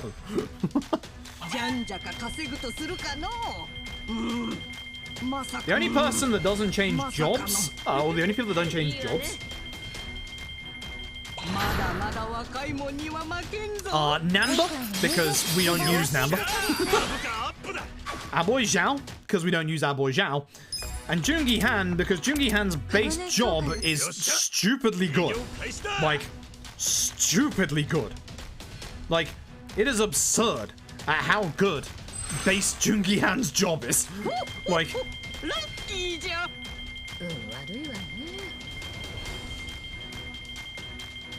I literally mentioned that, you know. Like, you don't need it. Like, you get an accessory for it. Like, I mentioned that you don't need it. Like, literally anything that people argue is good for Hero is something... Go away. Thank you. Some people argue, like, about these certain moves in Hero that just get alleviated with other things. For this one, it's important. Start with Jessie.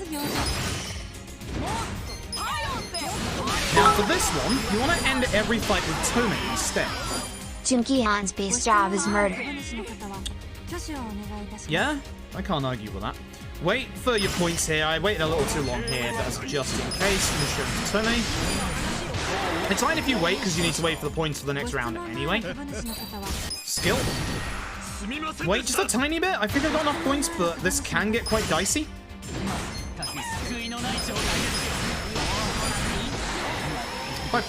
So I could have done it, but yeah, that one can get a little bit dicey. I actually got a good pattern of the three of them there. But essentially for the last one there, Omelet's only there for shield busting instead of finishing the shareholders off like the previous ones. Tomei is the one that you need to finish them off. She has a bit more persuasiveness. I think I just heard my menu open. I'm not quite sure how I did that. Not quite sure how I did that at all. Let's go there, overkill. That's a waste of time. No, because you need the points and the damage. Okay, so fuck. What do I do now? Hammer key, Canquest. Because this is where the routes changed again. I always forget Canquest. This is the part I missed. I thought I was going to Hamakita Park. You don't go to Hamakita Park yet. Bad fight spawn. Ew, we're going to despawn it with this sub-story. We don't do this sub-story, but by starting the sub-story, that goes away. Hate that fight spawn. You heard it. You know what I'm going for. You heard it. It's here. Here's the cat. Speaking of sub-stories that we do actually do, we're going to go and start a sub-story that we actually do over here. This one. This one right here. And now we fuck off to Hamakita Park. I need to make sure I do the correct actual buy here. Start lilies, right? Pansies. Pansies, dickhead. Which is 1 2 1 2 1. 1 2 1 2 1. So this cat. Oh, excuse me. Interesting fight spawn. I don't get this one very often. I like it. 1 2 1 2 1. So, if you're wondering why we grab a bunch of those things, the flowers are for the part-time hero rewards. We're going to be doing a couple more part-time hero quests to be able to get Ares' weapon. And we're also grabbing a mysterious seeds because we need the mysterious seeds to make a specific weapon. Bad fight spawn. That might be a save load.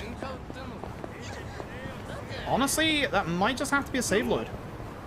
I'm trying not to save load because it's such a long time on console, but like, damn, that's a very bad fight spawn. Ouch. It's the one that I don't want to see. That's a shame. That's really bad. Now we go to Chinatown, which has some of the highest concentrations of fight spawns in the entire game, which also sucks ass. So I'm actually weirdly hoping that I get a fight spawn on the top of this road as I get this taxi. Not that way. but like next to me here on my minimap. Because if so, I know where the fight spawn's going to be, which unfortunately it hasn't. Because you can get some really nasty fight spawns in Chinatown. It's like the worst place for fight spawns in the entire run. There's no late fight spawn. You late fight spawn me now, because it's not going to catch up to me.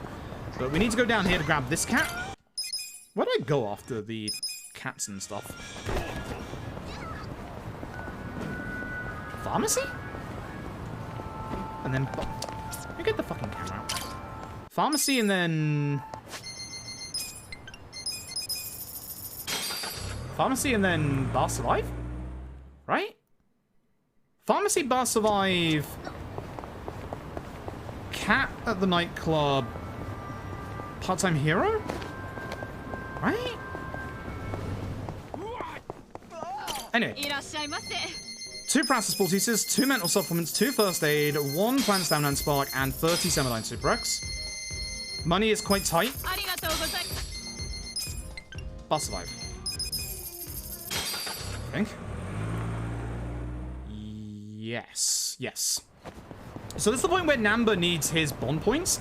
If you don't have his bond points, he has one more conversation you can do that's outside the bar. You just need Eri. Eri is still the same option. To skip a little bit here to be able to skip the rest of this. This looks like a skippable cutscene. It's not a skippable cutscene. Trust me on this one. Yeah. This is. This is the last time you'll see Eri in a story cutscene ever again.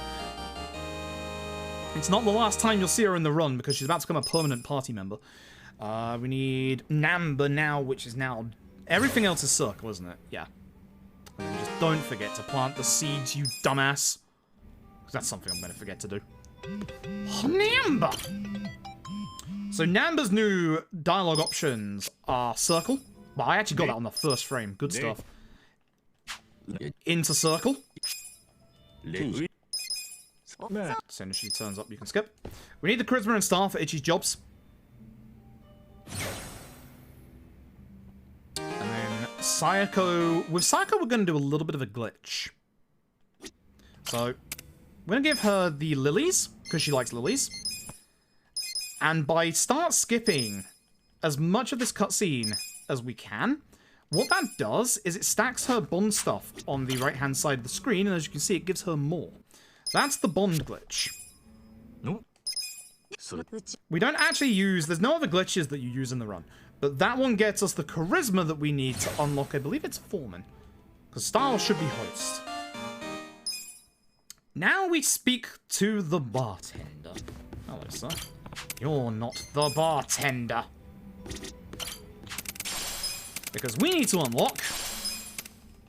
planting stuff. I hate trying to get to his hitbox with Namba right there. Namba a fuck. Anyway. Restore seeds. Give nutrients. Yes. That's going to be ready in like 15 seconds. So in this time, we're going to fuck off. It's part-time here after this. Rare fight spawn. E. Hello. Don't like you. Hello, cat. This cat just wants to see some titty, but it's the daytime. You can't see titty in the daytime. We're going to change out Namba for Eri, but then we're going to change out Adachi for Namba. Unfortunately for Namba, he's actually going to start getting used in these runs more often. Unless the Illusion route changes it back, which I don't think it does. Anyway, that should have been, if I've done everything correctly, the last cat. God, that better have been the last cat. If that wasn't the last cat, I'm going to be upset. That was the last cat. Good. So there's our 1 million yen reward. We get asked to find the final cat, which, let's go fucking do that right now. East Hamakita? Yeah, this is where we do the rest of the shop, the big shop. Yeah, more chances for Namba to die. Bit unlikely, though. So, we're going to cut across and we're going to go to the weapon material van first. This one. So we have a new purchase order, which is actually a order that we just buy a certain amount in. 10 sturdy lumber. Quality lumber 24. High quality 18. Ragged cloth 5. Thick cloth 18. Beautiful 23. A wire 15 to make sure it's 20. I just need 11. Dirty iron 43. Sturdy 51. Fine 45. Cloudy Pain 22. Oh Jesus, that's a lot. Clear Pain 36. Make sure 41. Immaculate 34. Which, yep, that'll be more than enough. Tempered 27, which that makes it 28 on the dot. Yikes, that's exactly what I need. Sturdy 15. Gold 23. Gleaming 9, as per usual. Thick Hide 13, to make sure it's 20, which it is. Smooth 20. High End 8. And Full Grain. Go over to here. I do want that Kappa statue as well. Daikon times 38. I've messed my menu up real bad because of that. Tomato 11. 61 red hot chili peppers. 50 potatoes. 53 onions. 72 garlic because we're off fighting vampires. I like garlic in my food. 7 mushrooms and 13 carrots. Kappa statue. And of course, Robson. Slow menu. Slow menu. Slow menu. Slow menu. Part-time hero.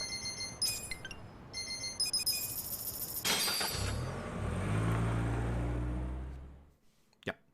So we're gonna get our reward for Robson. 1 2 10 2 10 1 1 2 10 2 10 1 1 2 10 2 10 1 1 2 10 2 10 1. That's what I remember. So we get Robson, we get 1,000,000 yen. Both very, very good. Now the Bar District. 1 2 10 2 10 1 1 2 10 2 10 1. That was a very slow way out of the door. This is again why I keep saying you have to go out the middle of the double doors, not the side. Actually makes a difference.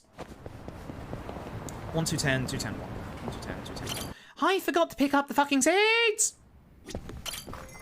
Dick! Thanks. I need these.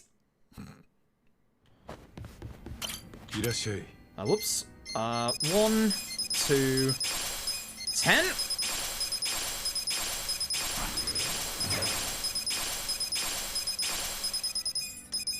Yep, fuck off. 2 10. And then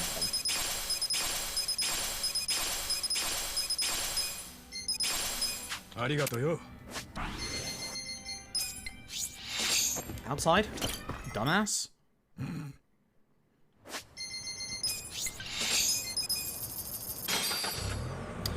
We need Itchy's weapon, because we don't unlock the casino for it anymore. So, this way. I'm so worried I've forgotten something. Also, the nice thing is, when going this way, this red vending machine contains the drinks that we need. The 5 muscle soda and the 5 kiwami drink. Which is very apt because as we go around here and we go up these stairs... Here's the table top.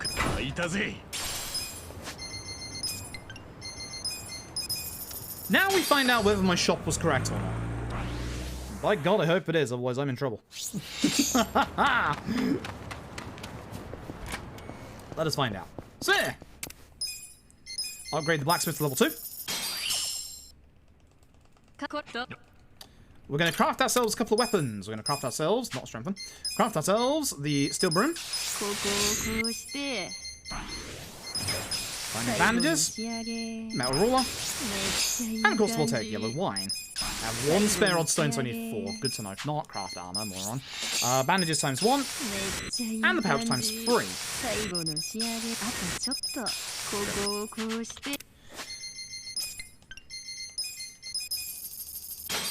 Itchy. I have already done that fight, so I can do the quick fast travel in the next bit, which is nice. Don't have to worry about that.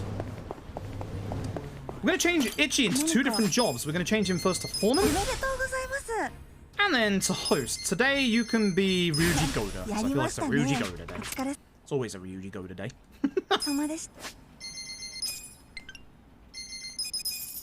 So because I've done the fight, I'm going to be taxing here to the business section.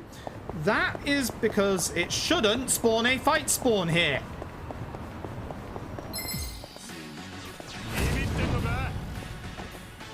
This is a rare one. That's bad. Please tell me you have a good line, Eri. That's my girl. Eri is one of the best party members to escape from fights. Okay, these fight spawns gotta stop. Just, you'll gotta stop. So we can't attack, we can't skip any more of Nancy until we give over the bento. Again, the newest route cuts this out. No more Nancy, only Illusion. And we're gonna run down this way. This is where we find out again whether we've done everything correctly, because we'll get the tarot cards if so. Thankfully, this run usually means that this fight spawn won't get to you in time, which is good. 1, 2, 3, 4, 5, 6, 7, 8. Lovely. Cap statue. Do not forget the Kappa statue. Fuck you, Kappa statue. And into the shop. Boom. So, gold safe times 7. 10 smoke bombs. 2 gambler's ties. Anti-business card, which we put over the thing. And 1 more. Yep, and that's it. Adachi gets an optimize, Eri gets an optimize, Namba gets an optimize, Psycho gets her accessories. And now we finish the chapter. That doesn't feel like that was very fast. That's gotta go. Bad fight spawn, leave me alone. We good? Yeah, we're good. Okay. We are good. Jeez. Okay, so it's a slightly different fight this time, isn't it? So I've got to be very careful here. So, Eri needs a little bit of persuasion to get enough EXP. So we're going to give her a Kiwami drink. Itchy's going to use Gary. At which point we're going to be guarding until we can get back to Eri's turn. At which point she's going to roll and kick this guy. Meaning that Itchy's going to start the next fight.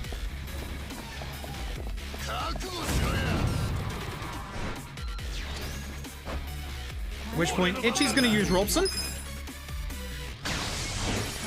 Namba's going to Pyro Belch. And it should just be an attack from Sayako, I hope. Yeah. I probably should have just cancelled into Sayako's turn, because Sayako is obviously a quicker attacker than Namba is, with her sparkling. And then obviously Eri would be hopefully after. Saved a minute. I can save more time in that chapter. And again, when I do the newest route, where we cut out Nancy for Illusion, we'll save time there and lose time in chapter 7 instead. Now, if we could have the grenade luck that we had earlier in this run, that would be fucking phenomenal. Thank you very much. Because we have our second grenade fight here. And this one sucks, because this fight puts Itchy at his base job. So ideally, we need to hit Yan in the face with a grenade, and hopefully hit the ads as well. They're all moving together, which is good. Perfect. Reason is that the 2 ads need, if they survive, 1... Nice dodge. 1 stack slap to kill. Yan takes at least 3 or 4, I can't remember if it's 3 or 4, if he doesn't get hit by the grenade. So Yan has to get hit by the grenade, and obviously if the ads get hit, that's good. So, the usual, Eri, you get yourself rolling kick and thumbtack, and I'm out. Let's go. As time does the newest route save. Essentially, hello? Dragon Engine, you piece of crap? Essentially, the new route has made it so that PS5 is sub 4 hours. Real time, obviously. And I think that's only like 2 minutes off of PC real time, which is kind of insane if you think about it. It's a lot of time saving. Nice crit. Wrong guy on the crit, because we hit that guy. But it saves a lot of time. It saves like a good couple of minutes. Probably like a minute to 2 minutes. The newest route it essentially gets rid of Nancy for Illusion instead. But the difference with that is it now makes it so that you have to use a couple of Essence of Phantom drives with Jungi Han instead. And the fun fact is we found cheekily, good girl, good Eri. We found cheekily that a certain Sawashiro is not only weak to lightning attacks, he's also weak to knife attacks, which guess who has both of those? That would be our boy Jungi Han. Now, here's the weird part. That didn't work? Oh, okay, cool. Here's the weird part about this. The Essence of Phantom Drive with Jungi Han's lightning bandages on actually does 100 less damage than a head trauma with Dragon Knuckles. But the time save you get from just using an Essence move makes up for the fact that you do less damage. I don't want to use all my smoke bombs up, which is why I'm going to start trying to escape with others now. Eri started well and is not ending well so far. This ain't great. Now, whilst I'm in here, I'm going to be doing 3 specific fights so that I can actually get enough experience on Eri to get her enough experience to get to level 15 at the start of the next chapter. This is also going to help Adachi's EXP a little bit in the back row as well.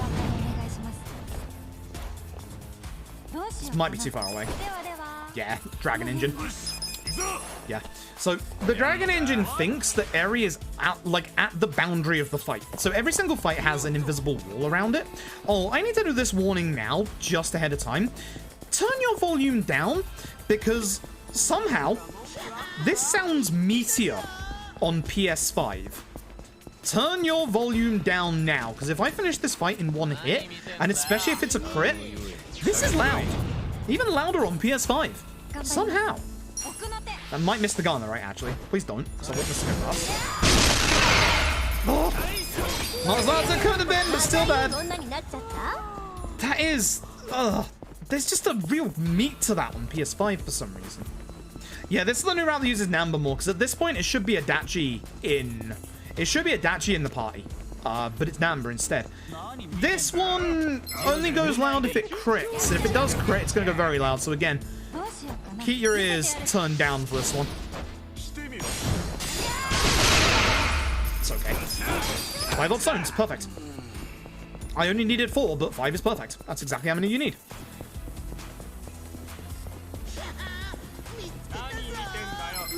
I like running into this room a little bit to hopefully have Eri be more in the room at the start of the fight to escape from it. Or, you know, fuck my life, I guess. These escapes are not going well. This is a bad chapter 7. 7? We're not even at chapter 7. That's how bad the chapter 7 is. It's a bad chapter 6, let alone a bad chapter 7. We're here in chapter 7. We've done something very wrong. So hopefully we can avoid this fight here. No, that's bad. Yep, I fucked it up. It's running too far to the left. Again, I'm not used to using the DualSense. I do not like this controller. It's too big for my hands. But it is what it is. Gotta use it. PS5, baby. I assume something that I should test, actually. I haven't tested the PS4 version running on PS5. I've only tested the PS5 version. I should test that. I should test that. You can only use a PS4 with PS4 games. I don't know how many times people have to say this. Sony are fucking stupid. Sony are just like, hey, you've got to buy out overpriced peripherals. You can't just use your old ones. The only times you can use your old PS4 controllers is if, funnily enough, you're playing PS4 stuff. PS5 stuff, don't you dare. Not allowed. You buy our £70 controllers and you learn to fucking love them. See, that shouldn't have worked, because she ran into a wall, but it still worked. I don't get the escapes from this game sometimes. It's stupid. It's very stupid. Like, I don't know if I'd go so far as to say anti-consumer. I'm fairly certain it is anti-consumer. But, like, yeah, it fucking sucks. Because the only thing that's different with the two controllers is, one, the size of it. Like, you see how much I struggle to get my fingers on the fucking, like, actual triggers on this controller because I have small hands. But also the fact that, you know, you've got the haptics and the adaptive feedback on this controller, which is a cute novelty, but for accessibility issues, it's fucking terrible. And I've just got them turned off for speedruns anyway. So, the way the controller works is exactly the fucking same. It's terrible. Don't forget the hat. I would have forgotten the hat if I didn't remind myself.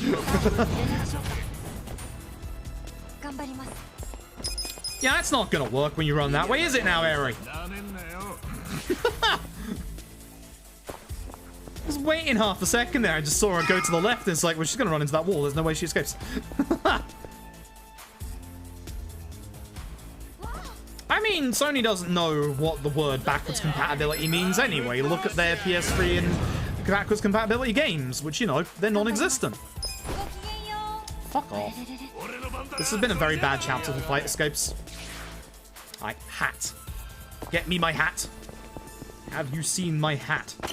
There's my hat. Sayako has my hat.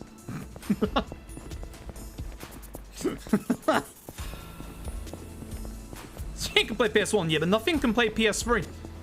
My PS3 can't play PS3, it's broken. Yeah, only the only ones that have PS2 backwards compatibility.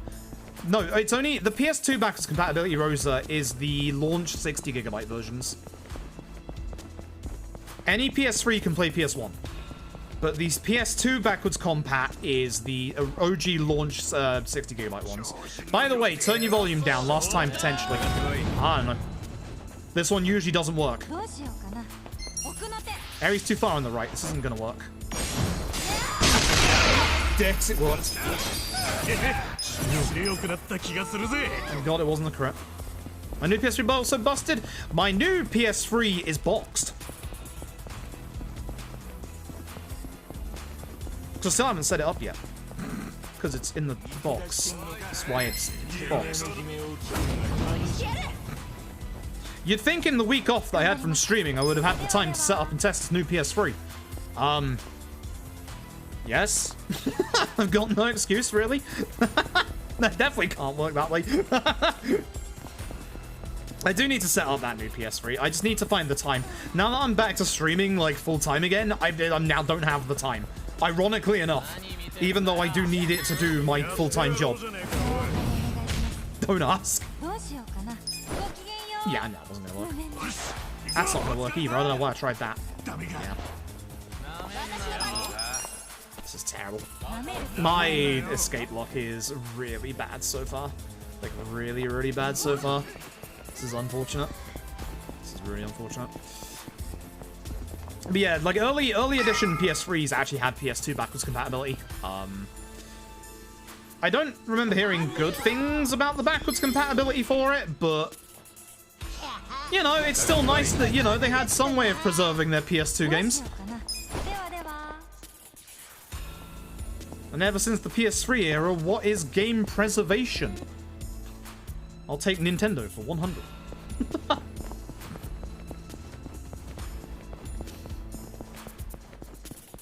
That's the one thing that I will give Microsoft a fuck ton of credit for. The way that they've done backwards compatibility with the Series X is the right way to go about it. AKA, if you have the disc, you put the disc in, it fucking works. For the most part, out of games that have the problems. Like, just that kind of attitude towards it is the right kind of attitude towards it. It's one of the reasons why I want a Series X, is I own like 70 Xbox 360 games. If I tried to turn my Xbox 360 on at this point, not only will it red ring, it will blow up my fucking house. Would not surprise me with how the 360 was. Like, not surprise me in the slightest. But yeah, the I like how Microsoft have done it.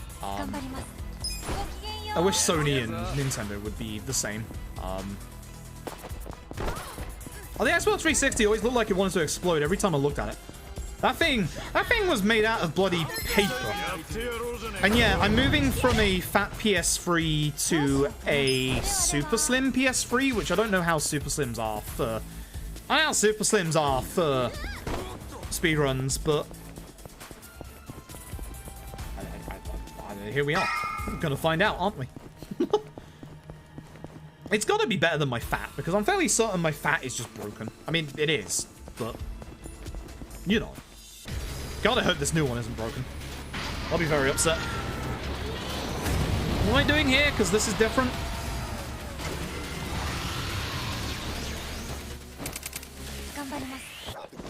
Okay. Some mayhem.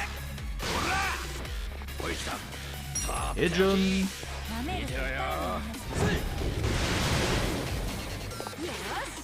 Sparkling.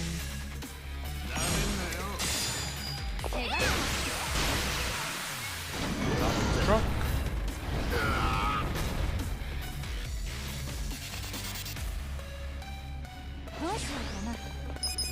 Army drink. Mayhem. I'm gonna stand up for Pyro Belt.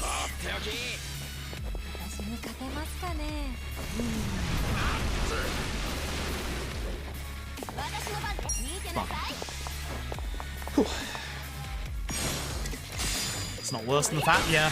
I mean, my runs of OG1, I did like 3 of them anyway, so my times were terrible. But I imagine that with the new tech that was like the updated like chips and stuff and like motherboard that was in the Super Slim, I just imagined that it would be faster for speedrunning anyway, but who the fuck knows? If you've ever seen like any like, go and look at the Ape Escape situation where somebody for the original Ape Escape did a big sample size of all the different consoles, ranging from PS1 to PS2 to even the Vita PS1 classic version, and every single model and make of PS1, even the basic same ones, are all bloody different and stupid.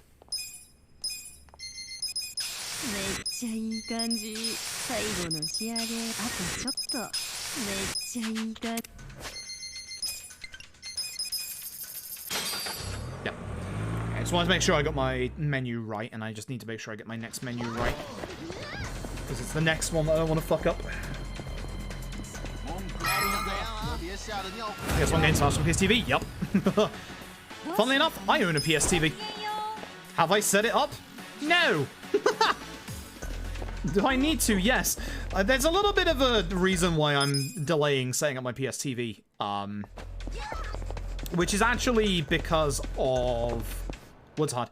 It's because of the fact that words are hard.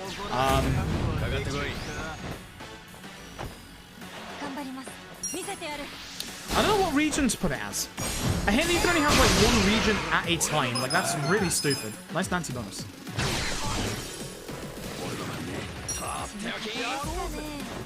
Should have waited for Sakura. Sakura's faster. I don't think the poison would have killed the first guy. Well, maybe I should have just attacked with Sakura. That actually would have been the faster option. Anyway, Kappa statue. Turn around, open shop, do the correct menu, you bloody moron. 6, 2, 1? Yeah, 6, 2, 1. So, 1 for you. 1 for you. Shit. That's one of my... Yep. 1 for you, and then 1 for later, and you over you. Terrible menu, don't start skipping to this one. Imagine me remembering that. Actually, if you want a hot tip on the PlayStation TV, import it from Europe. Fuck, I didn't hit the one guy that I needed to hit. Not good. For some reason, or more importantly, import it from the UK. For some reason, they're very easy to find from the UK. You do a shit ton of damage. Shouldn't be surprised at Sakura doing damage, but like, holy shit. Yeah, for some reason, in the UK, they're stupidly cheap. I got my PSTV like 2 months ago for 70 quid. Which, that's really not bad. That's really not bad at all, considering they go for like $200 in America. That's really not bad. Nanda's up next. Hell yeah.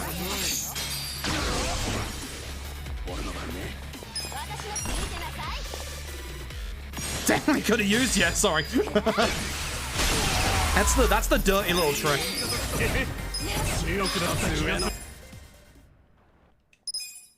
I skipped that fight the last run we did, which was bad. I'm surprised I saved time there. It was not a good chapter 6. And again, I still have 2 minutes of time save in the mid game, so alrighty, let's go do this. Hey, don't forget to put Eri's shoes on Itchy, you dumb fuck. Because you did that last time. Okay, So, 2 job changes coming up here. This is where we're going to now finally change Adachi to Enforcer. Because now he's actually at that level. Namba's now going to fuck off for the rest of the run. Goodbye, Namba. Well, most of it. 99% of the rest. But of course, Eri becomes the best class in the game. Dealer, you be Haruka today. Adachi, you be Enforcer, and you be Dash. Gear, Itchy, you get no. Eri shoes. Party Namba for Adachi, and we are out with some very bad menuing. Thumbs up.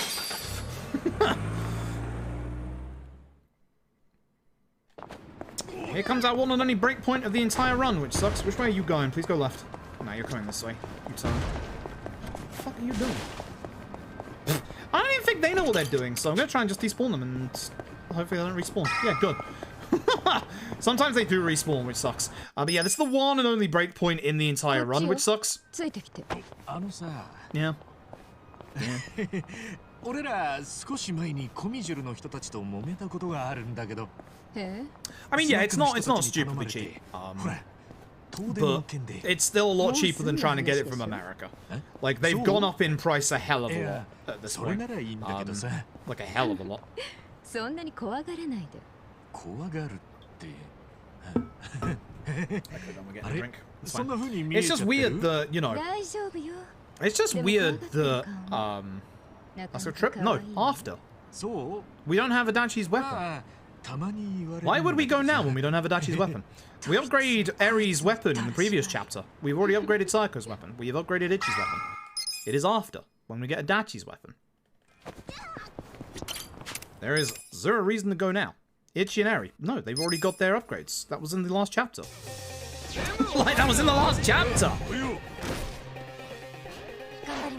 I fucking hate Eri going first. Where's the large HP guy?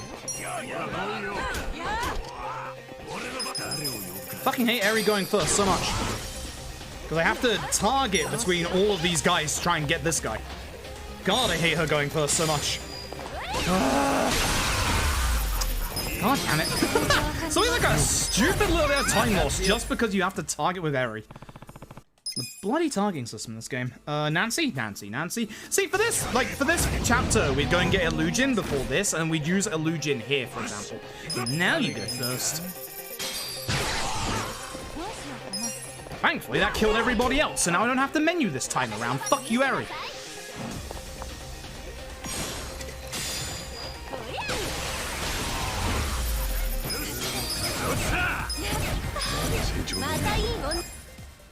Okay, so bigger menu now. Eri gets not Senbei Chop, Jackpot Chip and Dart Airstrike. I hate, and I mean I hate. Can I shortcut Shield Blast? I do. Yeah, because we do use it in certain situations. Yeah. God, I hate Visual Sense so much. Okay, so every single fight in this chapter is actually escapable from. This is why we need at least 5 smoke bombs going in here. I have 6, so I have 1 spare, which is good. Because we are going to need more spare smoke bombs in this run because of the fact that we don't get the Hariti's amulet. We could make a little side trip to get one of the Hariti's amulets, but it's both slow. Both of the ways to get the Hariti's amulet are very slow. And we only really have to worry about fight spawns after chapter 12 about 2 more times? So it's not too bad. I'm not reaching over for my mouse this time, which sucks. This bit's faster on PC because there's stupid mouse acceleration this bit. Thankfully, it's not like Judgment, where you have to be like pinpoint on their heads. You can just be in a general area, thank fuck.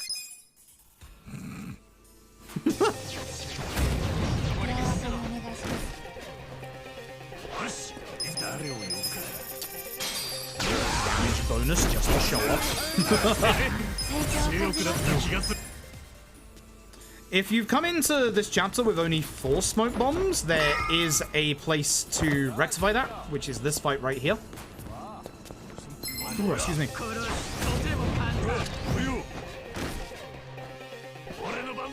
You can run from this fight, it's just a little more finicky.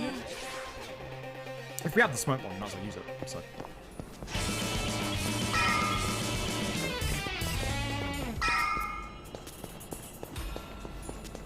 Spam triangle. Good stuff, good stuff, good stuff. Run into the room on the left. This is a new addition because this is Adachi's weapon. The one that is upgradable that we need, and equip it immediately. I mean immediately, because we actually need it. Boxer has a first aid kit if you need a spare first aid kit. Oi. Namber now leaves the party for half the game. Fuck you, Namber. Kashira, my god, thank you very much for the tip one for 3 months. I appreciate it. I hope you're having a good evening tonight. This is Jungi Han. I love Jungi Han. He's stupidly sexy. He really is. Oops, forgot there was another cutscene. So, because we don't have Adachi's weapon until now, and we don't have it upgraded like we used to, we now have to be a little more careful with Aryan Dart Airstrike. Here it's likely going to miss. So we have to wait for him to start standing up to make sure that it hits all darts. Good crit. That helps a lot, actually. So, he's gonna, unless we're getting drunk now, which is very rare at happening, he's gonna use Divine Shot. Big AoE attack that's gonna practically kill Aryan Psycho. That's a perfect guarded area, of course. Paralysis Prongs will get Adachi close to Jungi Han, which means that Jungi Han will target Adachi. Hopefully doesn't do sleep or anything like that. Fuck my life. That's very bad. Might kill the run. I should have waited on those. Good. Yep, we're in trouble. We're in big trouble.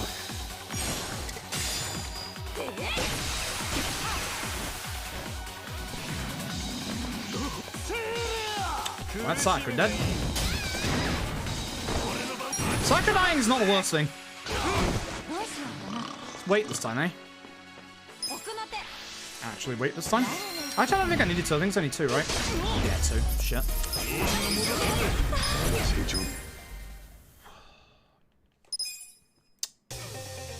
Not good. There is Wembley Hog. It's just that we're using the damage ones because, surprise, surprise, we want damage. Surprise, surprise, that one. Gary, low damage roll on one of those enemies there. Thankfully, I can just whack this guy. The good shit. That is a very bad Jungi Han fight. That's going to cost me time. We're having a bad Chapter 7. Actually bad Chapter 7. We prophesized this. With Itchy going first, we have to take care of one of the ads. Because we have to take care of all of the ads in this fight. Reason being is that crossbow enemies are your worst nightmare when it comes to this run. And crossbow enemies can go invisible on their turn. So you really want to take them out before it gets to their turn, because otherwise you are waiting an entire of their turn, which loops through obviously your characters because we're pretty fast, to be able to actually finish them off.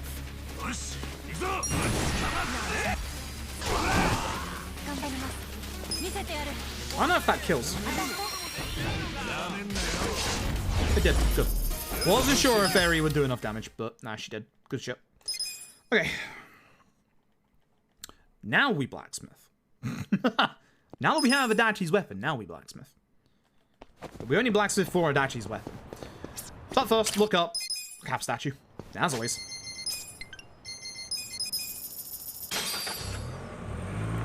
Yeah, the only weapon that's now behind in terms of like actual upgrades is Adachi's, and obviously coming here is going to make it so that Adachi now does the damage that he should have done here back in the original route. So the shield. There's a delay. There is a delay on that menu. Oops, I went the wrong way there. There's a delay on that menu. I also went to the wrong taxi point here. There's a delay on that menu on the PS5 version. I'm just now noticing that. I very much went the very wrong way, and I'm very glad that I didn't get punished with a fight spawn. Because I am not supposed to go this way, that's for sure. Supposed to go to the top one. Right. So now we have the Chinatown fight spawns. The Chinatown fight spawns fucking suck ass. There's no easy way to say it. There's horrific fight spawns that happen in Chinatown, so I'm keeping on my minimap here and also using my eyes ahead of me to see if there's any fight spawns. Please no late fight spawn. There is a late fight spawn, so that's gotta go. You have to get rid of the vending machines on the console version because you do not have the save load method that PC does. We could use one of our spare smoke bombs, of course. That is an option. We do have one spare smoke bomb, which is nice. Having a spare smoke bomb going into Chinatown is very, very, very nice. I saved a minute. What? どうぞ。いえ。What? No. Seriously. No, seriously. Huh? That's one of the worst fucking Jungi hand fights I've had in literally months. Huh? Okay, I've revised my statement. I don't want Itchy to get hit here. I want Adachi to get hit here. Because he levels up here. Itchy no longer does. Oh, fuck off, mate! This is what got me killed last time. This is actually what got me killed last time. God fucking damn it! The bathroom breaking PB? Huh. Okay, fair enough. I somehow forgot about that. Okay, fair enough. that does sound like me, yes.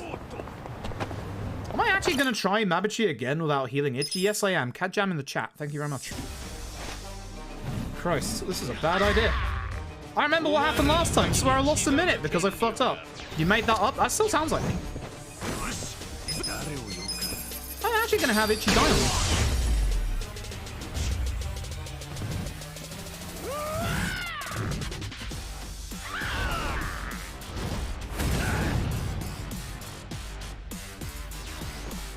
Actually, I have an idea. Have an idea. It's a little bit of a stupid idea, but it's an idea. And ideas are good. Must soda over onto Adachi, and watch Adachi's damage. This is why we go and upgrade his weapon. Fuckty bye, Mabuchi. Please don't hit Itchy. Counter. Actually good.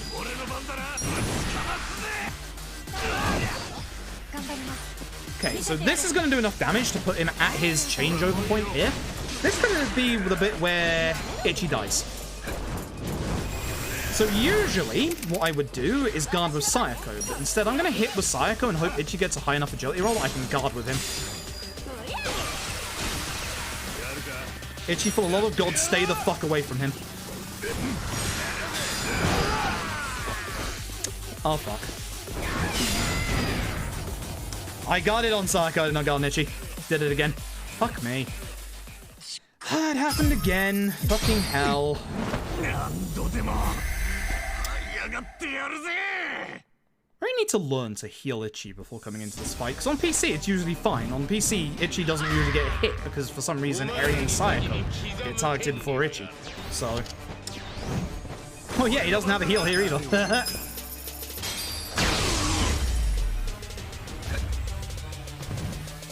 What? I should just heal the Sayako. So.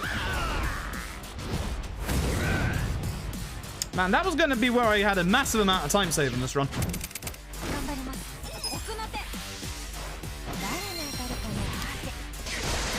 Nice grab.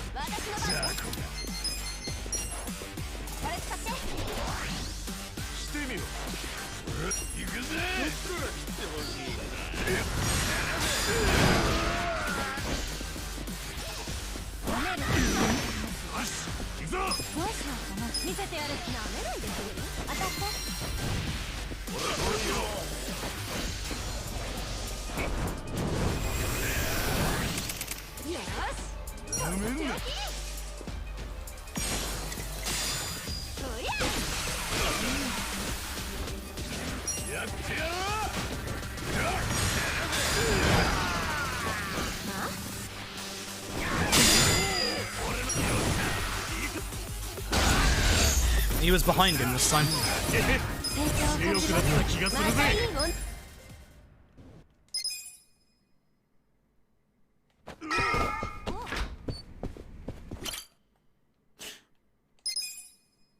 I know I died in my PB. I still died here. How am I saving this much time?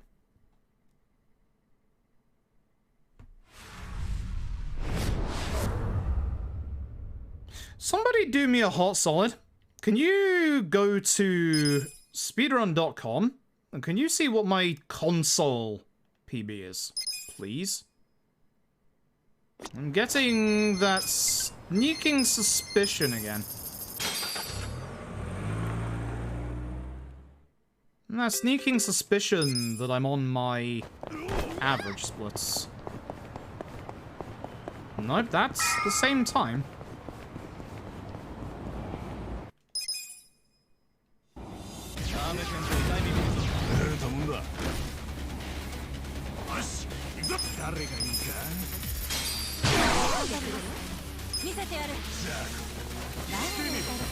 No, I know I died in my PB to Mabuchi, that's what I'm saying. I also died here. Like, I should not still be saving 40 seconds in this chapter. I don't want the comment, I know that I died.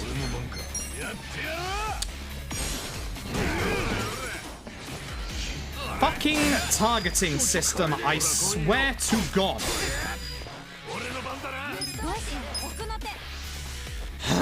Why the smack Totska in the face?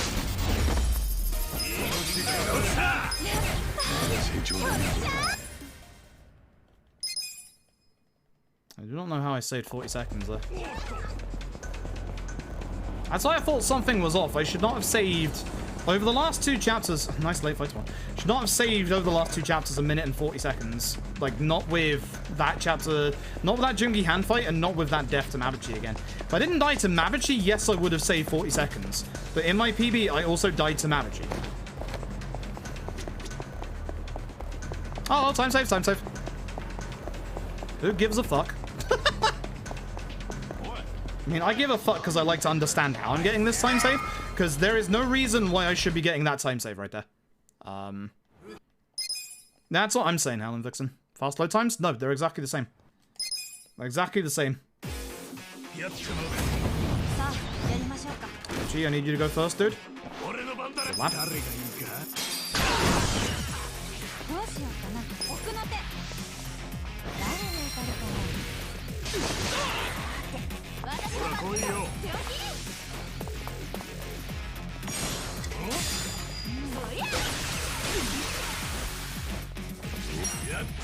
And dead Kume.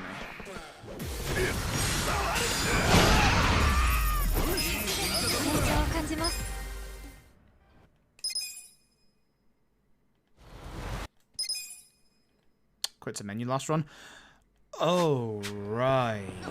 To save money. That's a good point. I wonder if my money is going to be fucked. Well, one way to find out. I guess we'll find out eventually if I can't keep, you know, summoning. That makes sense. That makes a lot of sense. 217 should be fine. Should.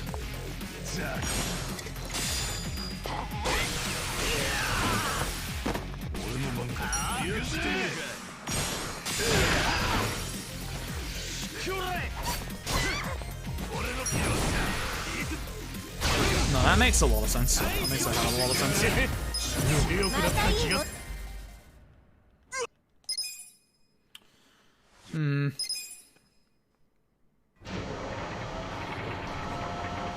Oh, this should be fine. Alright, so. Ragey 1. Every instance of Ragey in this speedrun can kill the fucking video game. So we are hoping to do enough damage in this first phase to take out Ragey, which we should do with the new weapon. But we have to still do the right moves to be able to do this. So we want to knock Ragey out of the actual Wrecking Ball. I'm just going to go for a Shield Blast, because at this point, this run is turning not great, so... Knock it. Damage, good. So by doing enough damage, that's going to knock Ragey out of the crane. Or the Wrecking Ball, I should say. Now, Ragey is going to reapply, if you look at the top right, the stun every single time that we actually hit him, despite the fact that we're not hitting him with stunning moves. Bit of a rule to this fight, we can't actually beat Ragey outside of the Wrecking Ball, as you will see in a second. But we want to do all of our best slow, apparently, single target attacks against him. And you'll see from Adachi that we're going to get into damn near, if not 1 HP. Ragey's going to jump back into the Wrecking Ball, but the nice thing is, this is going to use up his turn, and it's going to reset the fight back to the very beginning of the fight. Oh, it actually didn't for once. Holy shit. Well, that's new. I have not seen that in literally the year that I've been running this game. Fuck you, Reiji. I've literally not seen that ever happen in a year of running this game. Fuck you, Reiji. Guy's still an absolute fucking dick. Who knew? Who knew? Great. I'm having some fucking weird luck today. Jesus.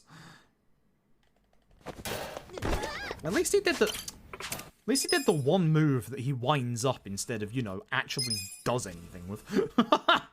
Could have attacked Adachi, but no. Decided just to waste my time and his, which, great. Boy. Now this fight is very RNG. This fight sucks. This is Reiji 2, but it has Namba in it as well. We're going to be hoping that Reiji counters specific moves. Not this one, because we want to interrupt his turn order. We're going to be putting a Muscle Soda over onto Adachi, wherever the targeting system is going to try and lead me to get to Adachi. Video fucking game. We want Reiji to actually counter this attack here. Reason being is that anytime that Reiji counters an attack, he'll do a normal attack instead of a potentially really nasty gunshot, but also it resets his turn order. Now he gets one free turn coming up here. Hopefully he doesn't aim for Psycho or Itchy. This is fine.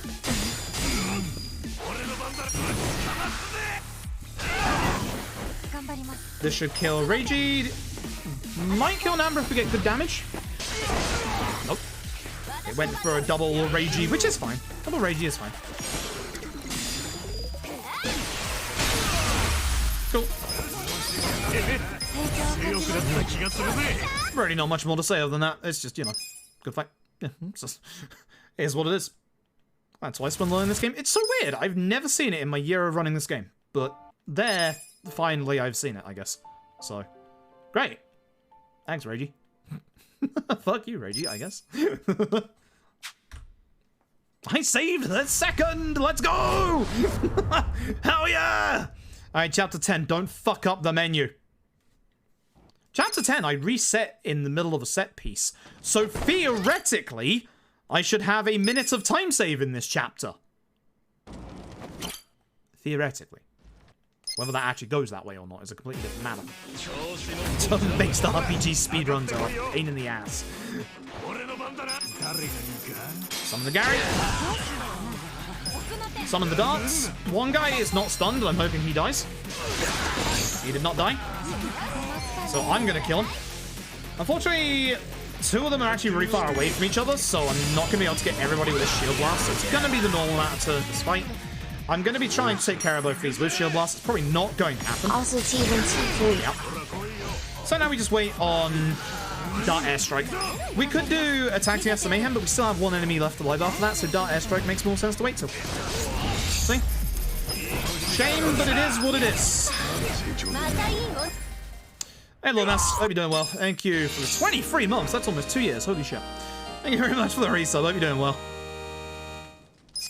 That's fine. I explain a lot of stuff in these runs. Like the thing about these runs, as much as I like obviously explaining like not the toy bracelet. You aren't a magic user, my dude. As much as I like explaining everything.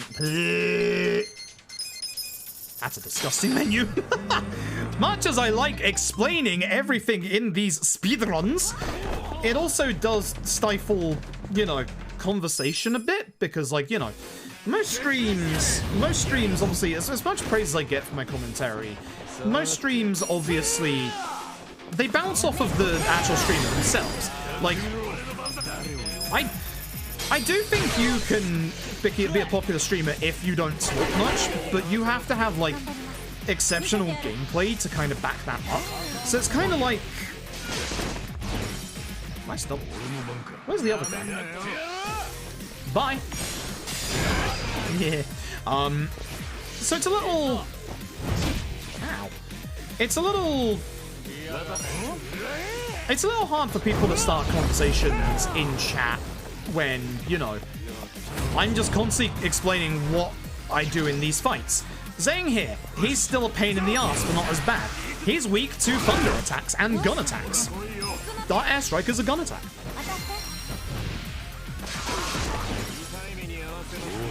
Alright, it's as long as a thunder attack.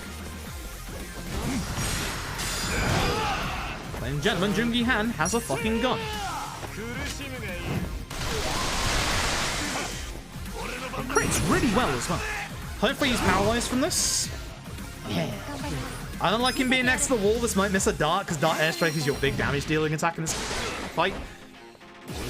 Fuck you, my dude. Fuck you, my dude. That would have died to that final dart if he wasn't next to the wall. That's just the kind of thing that I was talking about in terms of luck when it comes to turn-based RPGs. Normally Zeng isn't next to that wall, but because Ichi pushed him towards that wall, he was next to that wall, and because of Dragon Engine shenanigans, that last hit missed. Simple as that. Now, this is the reason why you want to save your smoke bombs, is because every fight in here, and this is a surprise, every fight in here can actually be escaped from. But you don't have the room to be able to run from it. And that's why we have smoke bombs. Itchy, jump. Yagumi's much better at jumping that ledge than you are, my dude. I went there. Oh, I went there. I went there.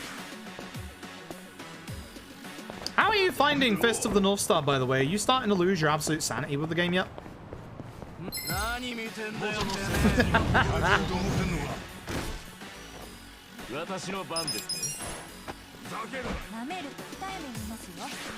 But it is also hard as well, like depending on the speedrun. Like Yakuza games I really like to speedrun because I get chances to just look at chat and just like answer questions from chat and stuff like that.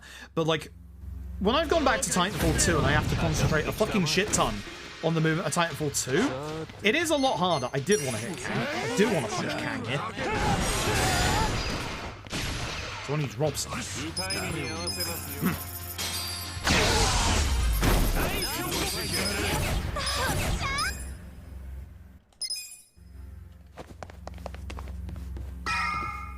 Note to self, Itchy's EXP item. After this fight.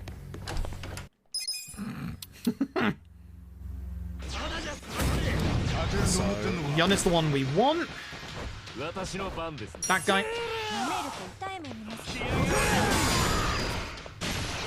Gary. No, airstrike.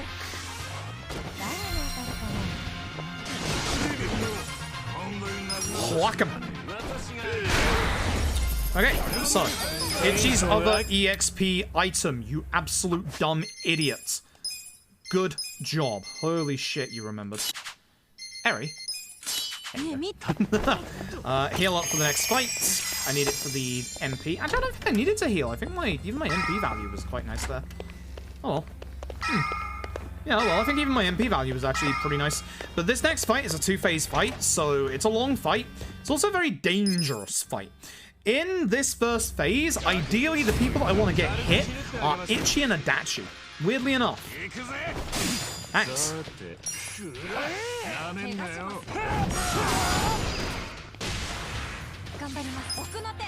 So, do our usual single target stuff. Again, Itchy or Adachi, either one, don't mind which. Jungi Han's not ideal to get hit, which sucks. One hit is fine. The unfortunate thing is, I do not want to sacrifice Jungi Han.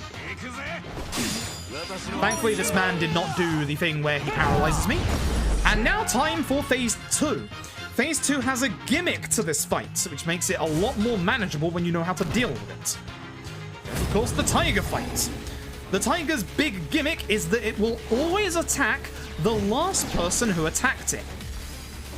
It's also very, very weak to gun attacks and fire attacks, but hey, we have gun attacks right here. So we're going to give Eri the Mustard Soda. Now, thankfully, Adachi is fast enough to use Transfer Shield, an Enforcer ability, to give Adachi 30% less defense, but give Eri exponential, or his target exponential actual defense. Now, the Tiger has one big problem in this fight. The Tiger has a certain debuff he can cast, which is Fear. You've seen Fear earlier. Fear bad, crit good. If Eri gets feared at any time, and I mean any time, you have to use Jungi Han here to take the hits away from Eri. If Eri gets feared at any time, you must get rid of it. Nice dodge. Eri should be good, but this might be a bit scary. We can't kill with Itchy, so don't. This hopefully kills? I'm not sure if it does. Doesn't. I should have hit with Adachi. It's fine.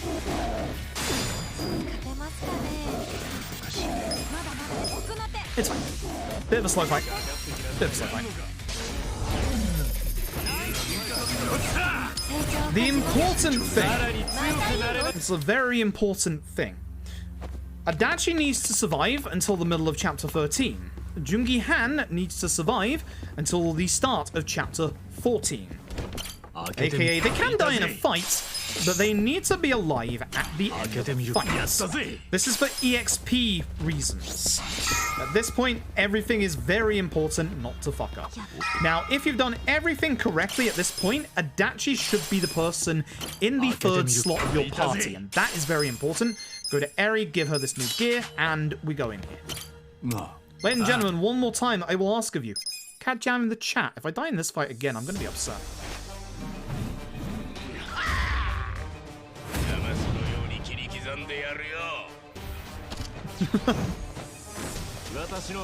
How different has it been? It's actually been better in a lot of ways, ironically enough. For instance, remember all the times where my party members have started in weird positions in the fight? Yeah, that's due to one of the settings on PC that we don't know what influences that. Him hitting Itchy is not a nice thing here, actually.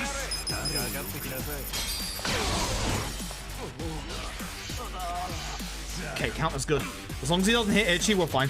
If he hits Itchy, then Itchy can potentially die in this fight, and that would be a very, very bad thing. We're on a DPS race against Mabuchi. Before he gets to his next turn after this one, we need to do enough damage so that he goes into his next phase. Those crits are going to help a absolute metric ton. Thank you, Jungi. Oh my god, everyone is doing their part. That is good stuff. Look at that. So, Crimson Aura, that's his next phase. That's his HP block. And now we just do our best single target, and hopefully he doesn't aim for Itchy. He usually goes for Jungi Han, because as you'll see, Jungi Han is going to be, for some reason, closest to him, because he always is. But on PS5, my allies aren't starting in really weird positions, which is really nice. I actually have more guaranteed fights now. This is fine. Really? That's a good thing. That's a surprisingly good thing, because he's not going to do jack here, and he's just going to die. Oh, damn. If you're wondering why I said that Adachi needs to be in the third slot in the party, this is why. It's time for Namba's swan song. This is the final time that Namba is in our party. Now, when Namba rejoins, he actually has something rather nice. Unfortunately, it's another ragey fight, which means that this could kill the run. Let's find out. Eri needs to start off by jackpot chipping. Eri went before Jungi Han. That threw me for a loop. Where's Reiji? Reiji needs to get head trauma. Do not kick that chair with Jungi Han. Good boy. Where's Reiji? There we go. Hit Reiji with Tag Team Master Mayhem. And now we have to wait for Namba's turn, which hopefully won't be too long. Good. 2's fine. Ideally, it's 1. Namba comes with this new skill, Essence of Pyro Prison, which does this. Pretty good. Thank you for not using Essence of Rage, because I would have Essence of Raged at you. Now we do our best single targets, as you can probably guess, except for Namba, who is going to be disappearing from the party. Itchy being hit in the first phase is not good. He won't die to a gunshot that'll get close. You're a fuck, you know that? You know that?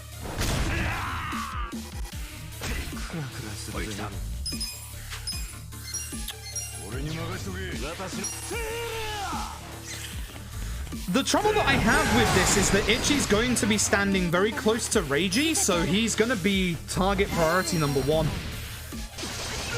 Unless we can get Jungi Han close. He could just go for Itchy anyway, but yeah, we're losing damage because we don't have Itchy. Run into Itchy and knock him out of it. Do it. See, he'd be dead if Itchy was alive. Okay, good, we're good. I don't know if Essence of Tag Team Master Mayhem will kill. I think it does, but I'm just going to make sure with that airstrike. Actually, I don't think it would have. Namba did not die. Namba did not die. Namba survived the entire time. What a good lad. Ugh, that was close. I don't like it when Itchy is low HP in that fight, because again, for those who haven't played LAD or don't know about LAD's mechanics, LAD takes a leaf from the Shin Megami Tensei book of how to play your video game, and if the leader of your party dies, then it's a game over. And of course, the leader, as you could probably guess, is Itchy. It is always Itchy. There is no way to change it to anybody else. It is always Itchy. So, you know, be careful. Turn left, camera out, Kappa statues. It's not number 10, it's number 9. But because I messed up one shot earlier, getting that there is fine. We run through this sub-story because 1, it's fast, and 2, that despawns any potential fight spawns that are here. And if you're wondering where the final Kappa statue is, well, dear viewer, the final Kappa statue is actually right here. I'm going to wake up the next day in the top floor of Bar Survive. Get your phone out. Turn to the left. Kappa statue. So that's the last one. So they're still the same last ones that you get. Speak to the Niemba, and now we're going to go see the Homeless King. Jeef. God damn it. I hate trying to do the D-pad on the DualSense. Marbles? We can do some marbles after this. I actually see that in my chat for once, which is nice. Fuck you. Dirty fight spawn. Leave me alone. Leave me the hell alone. Okay.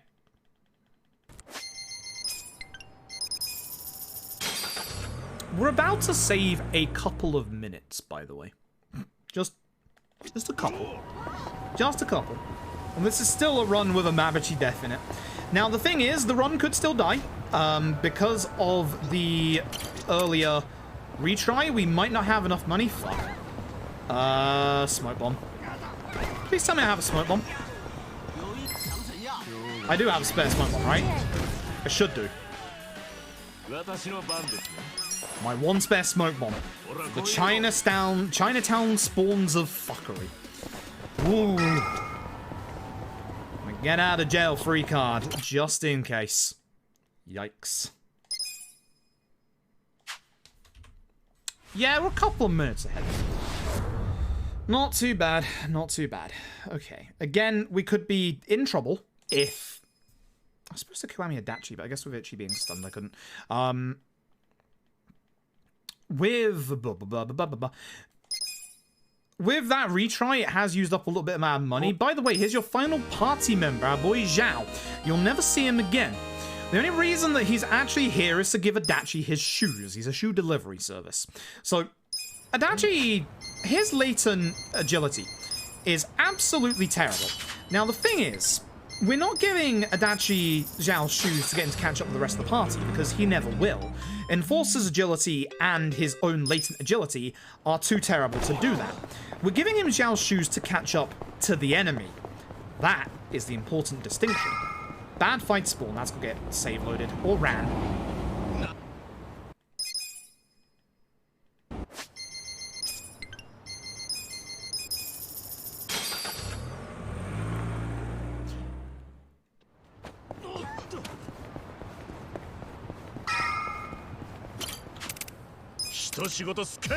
I've never seen hitting that cutscene work like that. I've always been hit by the actual fight spawn.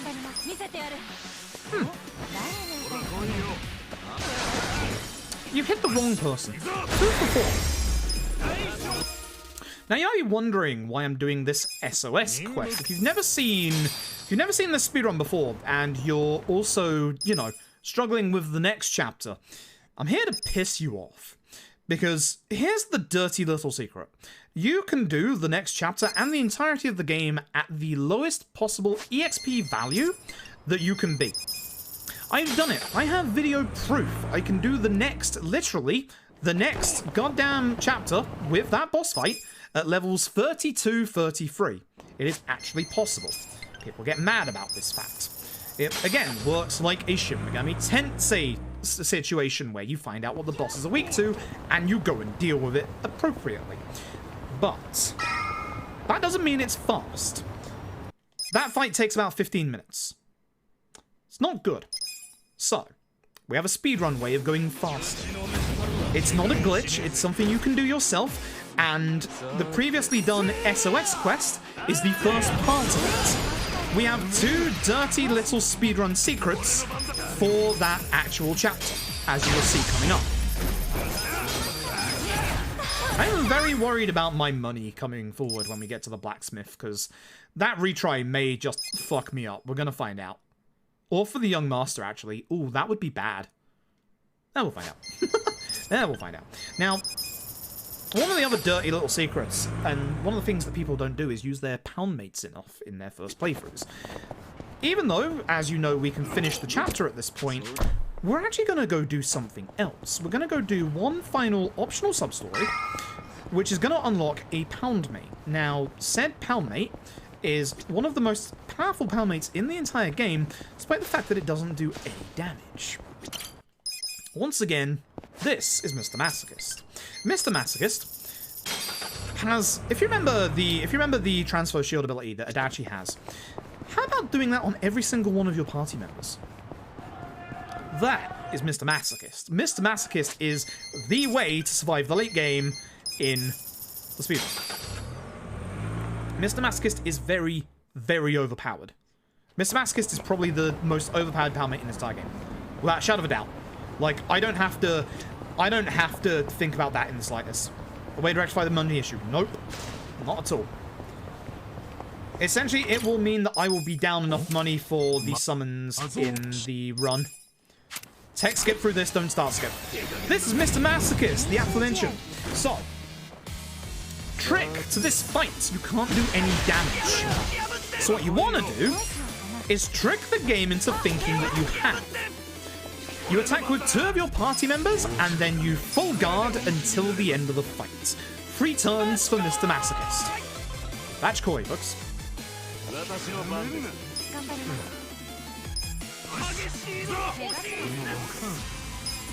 Now the downside about Zhao's shoes is it does make Adachi a little bit faster for this fight. But as you can see, Eri and Jungi Han can't... Well, they can lap Adachi still if they get enough turns, but thankfully it's not that many. Anyway, physical damage does not work on Mr. Masochist, so it's time to try some mental damage. We're going to go and get his mother. But before we do that, there's something we need to grab first. We've obviously been collecting the Kappa statues. We're going to go and grab the reward for those right now, which is 2 million yen. That is the basis of our money rule. 2.35 actually is pretty good. We should be good money-wise. Looking at that there, we should be good. We should be very good. Now, his mother does some damage, but not the kind of damage that he wants. So, the dominatrix who can't give anyone any pain has come under some problems. Mr. Masochist jumps in and saves the day. And we're massively overleveled for the sub-story. Yeah. Yeah. So, the real thing we want from this isn't that EXP item, it's actually the pound mate himself. And with this, we're going to go and end the chapter. Now, we consider LAD's speedrun to be split up into kind of different parts. When we get to a certain part of Chapter 12, that is what we consider to be the end game, because that's where things get fucking hard. And you know exactly where that bit is going to be. Even with all of our planning, there is still going to need to be a lot of luck for this run to finish. Even 6 minutes ahead, this run can die. Best fight theme in the game and the soundtrack. Don't at me. Why Eri first? Because now I gotta wait for this guy to stand up.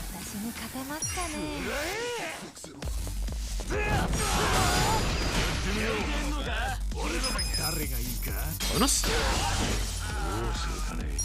Now, we get lunchboxes earlier in the run anyway, because obviously we need the lunchboxes for the part-time hero stuff. But this is the point where we need our lunchboxes for MP management. Nice crits. Our MP is not going to last. This is a 2-part fight, and the second part has multiple phases. This will take out this part of the fight.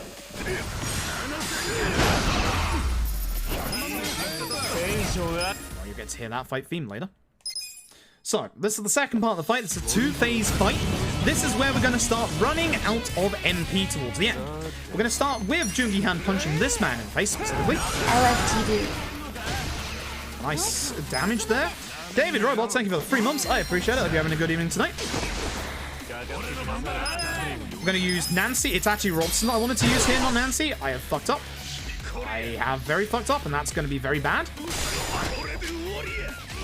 That's going to be very bad, because now the enemy are going to be alive.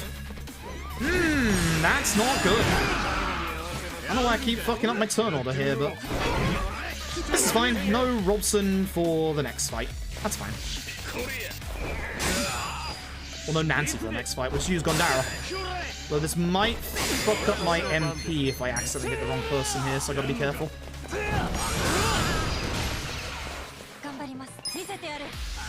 Itchy's also low HP. This might actually be the first recorded death to Matoba.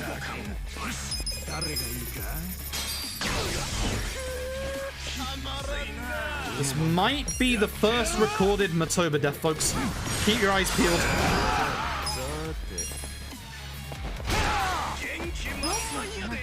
Keep your eyes peeled, folks. Let's find out. I managed to get the turn order back to normal, which is weird.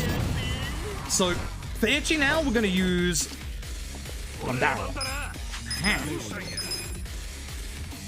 I like that they put the board guys next to each other. It's a pain in the ass. Now, as you can see, Adachi's MP is getting very, very low. So, we're going to have to refresh his MP before his next turn. Now, here's the thing. We're about to start Airstrike with Eri, and I want you to be very, very specifically watching how much damage we do to Matoba. 87. So, here's the problem that we've got. We're now safe in this fight. Here's the problem that we've got with this. Matoba, it has 6 letters in his name, begins with M, ends in A. Very important distinction. Matoba is a resistance to gun attacks. There is another boss whose name is 6 letters long that begins with M and ends with A. That is also resistant to guns. You'll never guess who.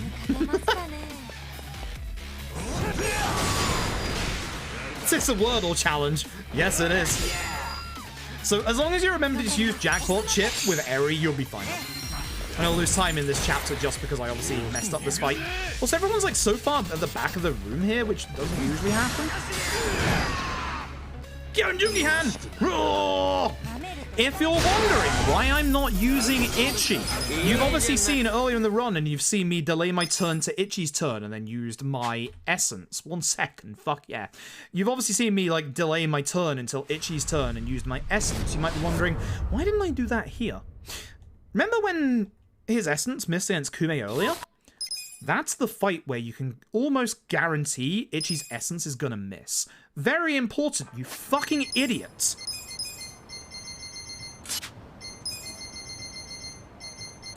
Good job. Good job. Make sure you put Eri's EXP items on.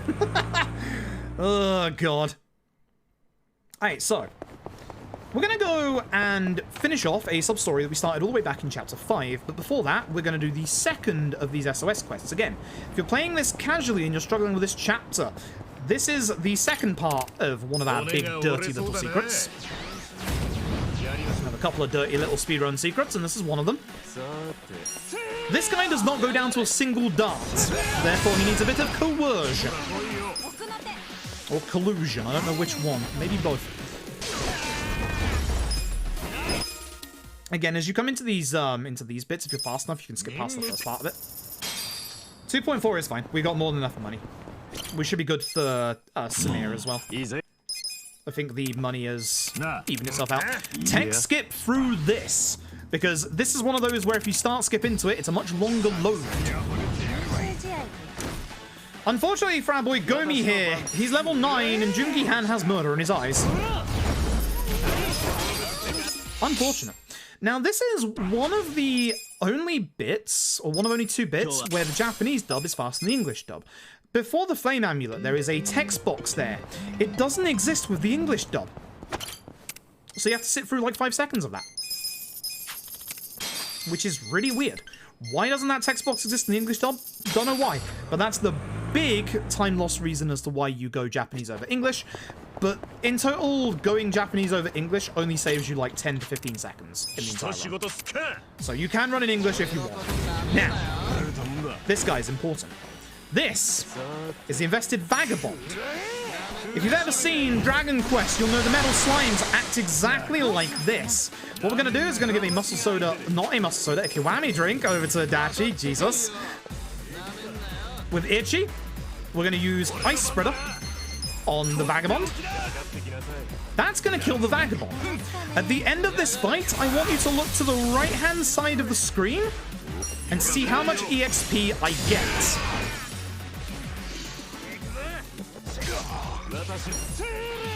So keep it on the right-hand side of the screen.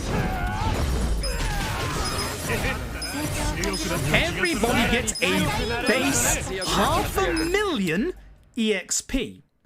Adachi with the Kiwami drink gets over 600k. This is our dirty little secret. We've gone from levels 32, 33 to levels 38, 39. You literally get 5 levels from that fight. That's the first part of our dirty little secret. There's one more to it. And again, if you're playing this casually and you're struggling obviously to level up, you would just give everybody Kiwami drinks there. You wouldn't have to worry about, obviously, you know, you wouldn't have to obviously worry about, you know, having to lose time or stuff like that. If you're wondering why I'm going this way, it's because I don't have a smoke bomb anymore. That way I can see down the road a lot quicker if there's a fight spawn, but also, if there is a fight spawn, I can go to the adult shop over there and pretend that I'm going to buy a giant electric massager. I routed that in the first part of this run back in the day. It was funny. It was very funny, alright? Anyway. We've now spent all of our money, 3 million of it, going to Sotenbori. Now we need about 3 million yen. Funny how this works. There's a very easy place to get money in Sotenbori, and it might surprise you where I'm about to say. It is, of course, the Battle Arena. We're going to be going to the Battle Arena because we want to try and earn a bit of money there. And we also, by doing the Battle Arena, we'll get a couple of level ups and we'll get a couple of pieces of equipment that will help with the run. We're also going to start to use those gold safe keys we bought at the start of the game to start actually opening safes. So a lot of this equipment is going to be pretty obvious. It's going to be pretty obvious why we grab it. Mirage Coat is a chest piece, obviously. The Reverie shoes around this corner for your feet. But there's going to be some things we pick up here that do need a bit of explanation.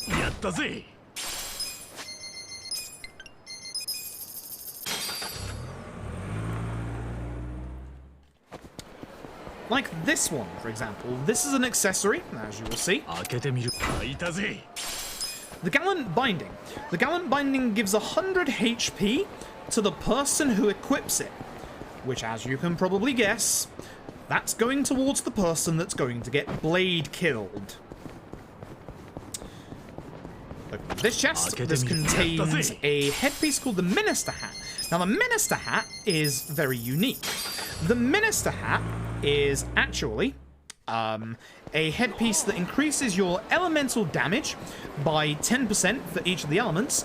But the nice thing about it is it also applies to your poundmates. So it's going on Ichi. And if you're wondering what the second of our dirty little speedrun secrets is, it's this. Rocket launchers. Skills. Ichi, you are going to get yourself Essence of Rose Typhoon. Eri, you're going to get yourself a Lucky Punch. Adachi, you're going to get yourself Shield Bash. Jungi Han, you're going to get yourself Divine Shot. Whoops. Gear, Ichi, you're going to get Optimized. Eri is going to specifically get Nambush Shoes. And you might be wondering, why is Eri getting Nambush Shoes? Well, here's the thing. Here's the weird thing. Eri is too strong. Eri's too good. Eri actually needs a massive nerf, specifically to her agility. Nambush Shoes don't have any agility to them. Now, again, Adachi's not going to be keeping up with Eri, even with no agility shoes. But there's a big reason why we want Eri to go third in the turn order. And you'll see it when we get in here. or in a couple of floors. So, if you're wondering why I bought rocket launchers, this is why. Watch this.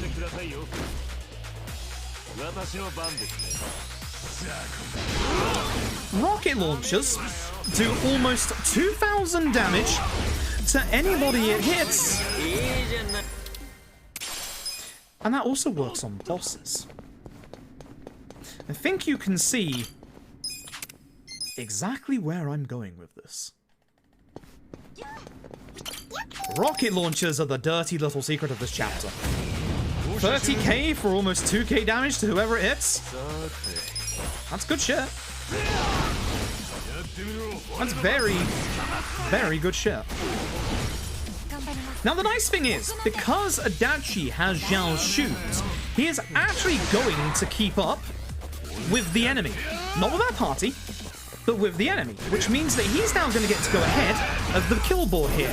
Whereas if he didn't have Zhao's shoes on, he would actually go after it, which would allow the actual kill board there to potentially do its big defense move.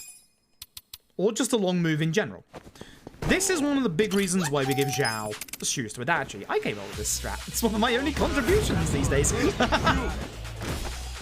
So, let me explain in a bit more detail why we want Eri in the third position. And it should be obvious when we do this, because we're now down to one enemy remaining.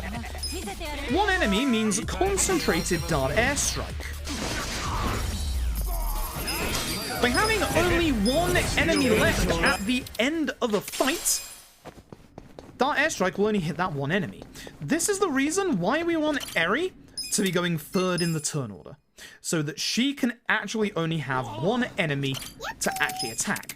And this point right here is the entire reason that the entire thing that we've been building up to in this run. Unfortunately, Ichi went first. Thanks, Ichi. It's supposed to be DRD, not RDD, but this also works, I suppose.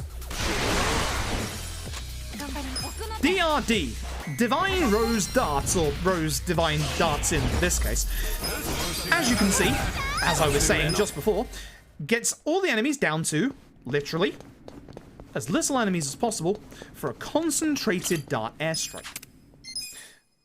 And the nice thing is, with Zhao's shoes, if there are floors where Eri struggles to potentially kill the enemy sometimes, we have Adachi to fill up that little bit of gap in the back at the defense, or the attack even, there. So, yeah.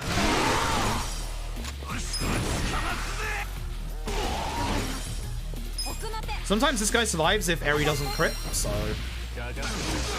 Yep. Again.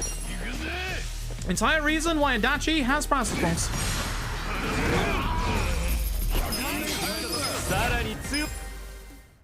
Now, beginning with floor 5, we're going to be grabbing some of the prizes from these floors. It's going to make sense, like, obviously, the new Chinese saber is a weapon. It's a weapon for our boy Zhao, but you might remember I said earlier, we don't use our boy Zhao at all in the run. Correct. Every weapon from this point onwards sells for 1,000,000 yen. And there's the money. And there, indeed, is the money. There is another reason why we're in here, and you'll see it coming up. So, the peer reviewer will survive this. 100%. Nice crits.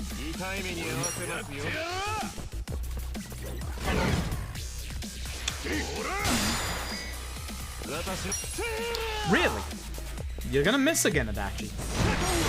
Had to miss on this guy of all the enemies. Of all the goddamn enemies, you have to miss this one. All the enemies, it was this one. Tom, we had a death to Mabuchi. Again. Mabuchi won. Again. Is this floor 6? Yeah, I need this. Thank you. Mabuchi again. If you're still getting up, that doesn't matter. That does not matter with Paralysis Prongs. That hits people who are still getting up. This is going to be DRD, but with a big twist. The last D doesn't exist, and the R is different. We're going to go with Divine into Robson. Now, hopefully, this charms the final enemy who survives, which he does. We guard. because Eri's Dart Airstrike isn't enough to kill off King Joe. Thankfully, Francis Prongs is. Francis Prongs is a good skill. Keep saying that. Francis Prongs is a bloody good skill. So now we're just going to go all the way up until floor 10. We don't need any of the other prizes on the way because we just don't use them for gear anymore. So. Yeah, here's the thing. On PC, as you saw in my PC runs, Psycho and Eri would always start ahead of Itchy, like, in terms of positioning, which meant that, you know, they would take the hit from the guy with the crossbow. But that's not happening. I actually did the fight in a different way this time, Tom, that you may or may not like. Sans healing. What I did was, you know when you do Itchy into Eri for the damage before the end of Crimson Aura? What you can do is you can actually, the way that I did it, I guarded on Itchy, Eri still gets Mabuchi into the next phase, and then Itchy's guarding for the attack, and you just attack with Sayako instead. So it stops you having to menu to heal, but it does mean you have to attack with Sayako. So it's a bit... If you go back in the VOD, you'll see what I did. But it would be a way to do that fight without having to heal. Although Mabuchi did miss Itchy, so it might still do enough damage. It shouldn't do. Shouldn't do. If it does, I'll be fucking shocked. But yeah, I know at least a way of getting through that fight without having to heal at least. Also, I can't explain half the time save I've had in this run, by the way, because what was I gonna say? We had a Jungi hand that put Adachi to sleep and killed Sayako. So, not quite sure how I saved time in that chapter, but I did. Oh shit. I wasn't paying attention and it was fucking Itchy first. Thank God that still worked out. Kind of. Thank God that still worked out. Folks, pay attention to the video game. So this is the other reason why we're here. That Damascus ladle also sells for 1,000,000 yen. And so does this. The Dragon Knuckles. But we're actually going to equip those right now because they're a much more powerful weapon for Jungi Han. For most fights. Not all of them. I almost went to floor 11. That would have been a mistake. Yeah, it is roughly about even, but it is, I might think it's a bit slower. It's a bit more dangerous, obviously, but it's better than running in the fight with Itchy at, obviously, 0 HP. I'll heal in only HQ, it's fine. So, once again, as you can probably guess, we're here to buy some rocket launchers, because yes. I don't know if my money's going to be fucked because of, obviously, the death and the restart earlier, because I actually retried instead of went back to title screen, but it should be fine. Now, before we go to the Omi Alliance, we want to actually go back to Izizaki Jinsho. I almost went to the wrong place. There's one more thing that we need to do. We need a big damage increase before we get to the final part of this run, because the next part is the scary part. The next part is the very scary part. We're also hoping for a weird bit of luck here. We're hoping that a specific NPC doesn't spawn in. If he does, I'll call him a very rude word, but he didn't spawn in. That item in the very far corner is an item that we need to upgrade Jungi Han's weapon, which that rare NPC spawns in front of, and is in the way. You know what the Gallant Binding does? The Courage Pendant gives you immunity to fear, the Blessed Wood Armor to bless the run, and hopefully cause more crits, and the Gold Ingots to upgrade Jungi Han's weapon, which is, as you can probably guess, the entire reason why we're back here. Bad name. Okay. Do not do the gear until after you get the Iron Gita, you dumb fuck idiot. Yeah? Again, if I abuse myself verbally, I remember these things. Okay, so, as we said, it's time to upgrade our weapons a lot. Bandages by 2. Table Sparkling by 8, because we used to do this 5 in the old route, but in the newest route, we don't actually upgrade it until now. Shield by 2. Dash by 2. And cards by 2. And if everything's gone right, yes, good. And this is where the speedrun starts getting a little scary. This is what we like to call the endgame.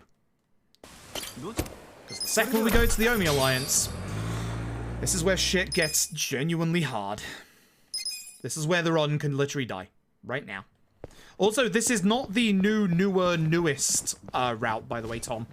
This is not the Illusion route. Because I looked at the notes, I forgot to check the new stuff, and I looked at the new Illusion stuff, and it wasn't in brown like the last time you updated the notes, so I was just like, ah, fuck it, I'll learn it next time. No more gun, I'm afraid. Only tag team Essence of Mayhem. Sorry, gun. So I still need to do the Illusion route as well. Because I know obviously we do Illusion in Chapter 7 instead, and we just don't do the Nancy stuff in Chapter 5. But I don't know how to supplement for that in certain fights. So that's the reason why I didn't try the Illusion stuff in this run, even though, you know, we're pretty far ahead. I'd say this run actually hasn't been that great. I might be 6 minutes ahead in saying that. Honestly, my luck in a lot of chapters has not been great. My escape luck in Chapter 6 was bad. Oh, I'll tell you the one good bit of luck that happened in this run. Perfect Chapter 3 grenade. Good luck beating that, self. That's not gonna happen. At least the rest of my Chapter 3 luck was pretty terrible. Zeng feared Namba. Thank God. Yes, so that's a thing for future Froob to have to worry about. Unless I die in this fight. At which point, I think deaths are racking up a bit too much. Anyway, Iron Geeters. Is there anything we need to grab here? Eri. Optimize. And 2 superpower rings. Oops. Jungi-han, where'd you go? You optimize tactical helmet, which is right. Accessory war gods. Wait, I was supposed to change something for that. What have I done? Sayako, optimize with your boots being the magical sandals, of course. And then Adachi, you get optimized for all that stuff. Itchy, optimize. You're not Itchy. You're Itchy. Have I fucked up with my shoes? I feel like I fucked up with my shoes, haven't I? Itchy needs MP. I feel like those shoes are wrong. Oh. We'll find out. Yeah, like, that's the thing that I thought was it's not just, you know, just swap out Nancy for Illusion in fights. There's obviously, like, other fight changes, so I'm gonna have to go through and, like, comb through the route. I think I'm just gonna bring up your actual run. I assume your last run, the sub 4 had the changes.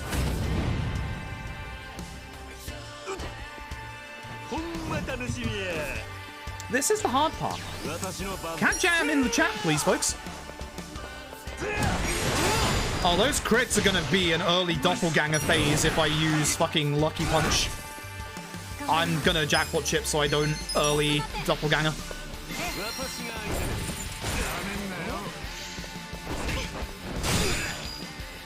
I do not want early doppelganger. I'm scared of early doppelganger. Even though I really shouldn't be. Because it's not like, oh, he would get doppelgangers here, I guess. I was going to say Itchy would get the turn before him, but no, early doppelgangers would be bad. If you give me some of that hot, spicy Robson damage increase, video game. Give me some of that hot, spicy Robson. My dude? No? Kill? Ugh, that's terrible. Ew. Not good. So even though Nightmare is resistant to darts, I need to use darts to get rid of doppels. Please no paralysis.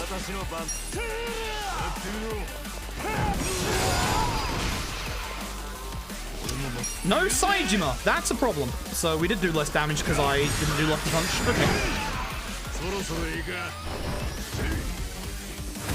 So my turn order is probably going to be messed up and Saejima's going to get a turn in, which sucks. But with Itchy, we are going to be using Masochist immediately. We don't have the bonus for it, which is a shame.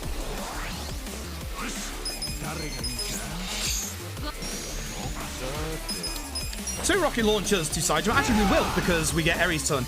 Beautiful. Nope, to Saejima. Saejima is priority 1 because Saejima does insane damage. This is fine.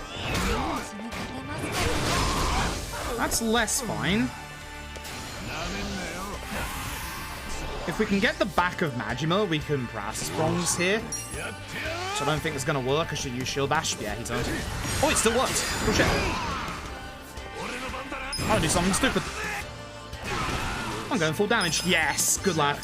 I shouldn't have done that in case this guy's paralyzed, but that actually worked out quite well. Blade kill. Please don't kill me, Majima. Good shit. Okay. That reapplied the paralysis. Punk? I don't like how he's looking at Itchy. Yeah, hey, what up? Fuck. Shit. Well, that's not good. That's very not good. That's very not good. The second I saw him looking at Itchy, I should have healed. Should have healed. I looked at that and I should have healed. Like, I saw him aiming at Itchy. Like, he could have just changed the area in his turn, but I saw him looking, like, literally locked onto Itchy. I should have known. I should have known. I fucked up and I got greedy. It was a good fight, and I was like, I'm just gonna go greedy. And that was a mistake. That was a big mistake. So... That's not Lucky Punch. That's a bleed. Did I not shortcut Lucky Punch? Or Trickster's top hat?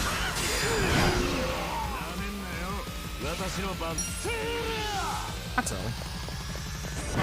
Yeah, that's too early. Oh well. Well, this is unfortunate. I may have just thrown this run. I may actually have just thrown this run, which is hilarious. Doppelganger surviving suck.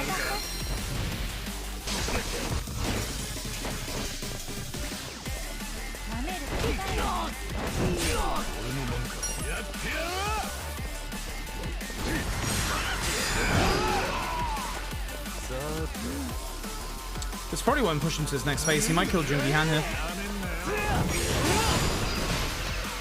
Okay, good, it did. Let's do this again, shall we? Sure.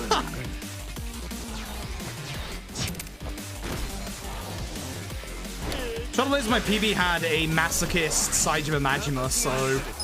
Yeah, good luck beating that, idiot.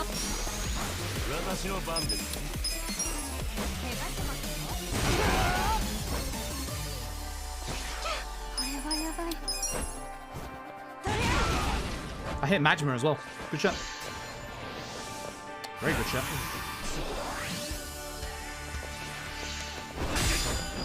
I'm glad he hit him here because this has enough time for Jungi Han to actually heal, which is good.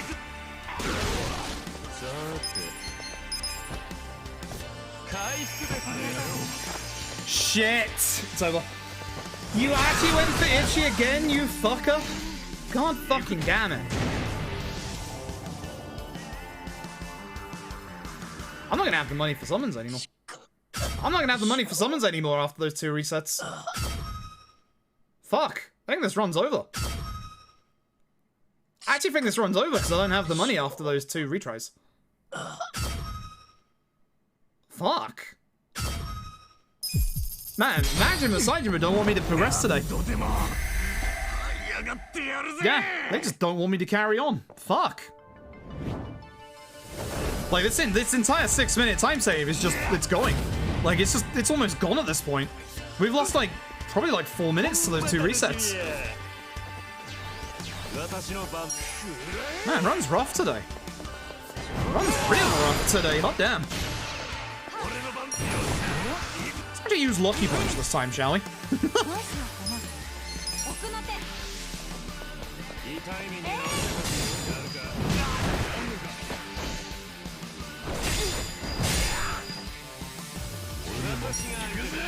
Hey, Kyrus, hope you're doing well. Were you seeing these doing well? Yeah, same, actually, to be fair. It's nice that I've had multiple runs die to this bit before because I'm mad like I am, but like I'm not like massively mad. Like I've had bad runs to these two in like before in the past, so it's not the worst thing. Alright, have you two doppelgangers survive, you piece of shit?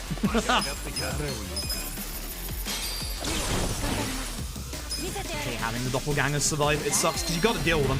And Dart Airstrike isn't good against Majima because he resists gun attacks.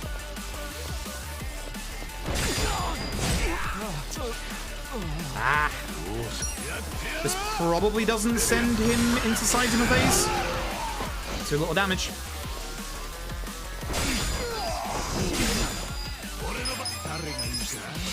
We have to do this ahead of time. If we don't do that ahead of time, we're going to get absolutely demolished. Of course, I used that airstrike last, you idiot. I thought it was on Lucky Punch. I'm surprised that still did that.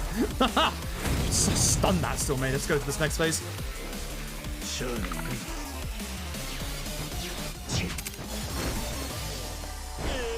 I do not like the HP of my party members right now. Not the sake. I get why you'd want the sake right now, but not the sake.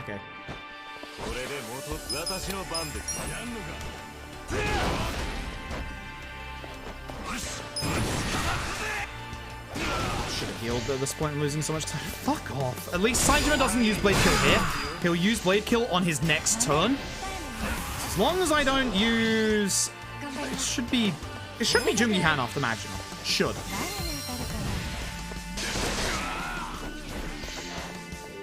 Oh, I was fucked anyway. Even if I healed, Majima still went for Ichi anyway.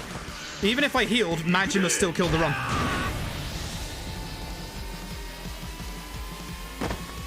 Holy shit. Like, again, I want to point out, even if I healed there, Majima does enough damage. So here's the thing. For Blade Kill to be survivable, you have to be full HP on Ichi. There are a few things we can do to kind of stop it. You could either guard with Ichi, which would lose you putting on Masochist on everybody, which you need anyway for obviously surviving Saitama. Or, two, you get a Guardian Water from either the box outside of the room or from a vending machine here in Sotenbori, which gives you an extra 30% defense on the person you use it on. But then it becomes a case of who do you use it on. If Ichi's already been hit once, you still have to heal Ichi. So you're still fucked. You are losing damage and time if you use a Guardian Water. Wow. Wow. Wow. I got no words. I got no words. I mean, runs like that can happen, but man, that was aggression that I've not seen for an insanely long time. Holy shit. Kind of amusing, not gonna lie. They're a taunt move. There are some characters that do have taunt. Adachi has taunt, but again, you lose out on a mass amount of damage. And actually, I don't think any of Adachi's taunts go over from his original class. I guess you have Shield Bash, but it's very hard to apply aggro to either of them. They don't like taking debuffs, and even then, the debuffs that you can apply to them aren't that great. It's funny because like most people that do this fight, and I think I may even have done this in my level 32 clear of it, use Ink Blot with Ares' default job, which causes a mass amount of accuracy down. I think it's like 20 or 30%. But even then, Majima still seems to hit every hit because he's just such a higher level than you. Level discrepancy is a big thing for enemies in this game, but again, your damage mostly comes from your weapons. So, yeah. Damn. I want to check something real quick on the autosave. Oh, it's... So I couldn't have loaded the game, by the way, because this is where the autosave is.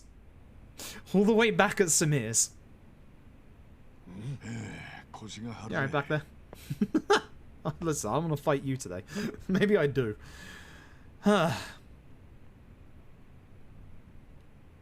Again, if you use that taunt, it doesn't guarantee that it's going to stick on them. And again, you are losing damage.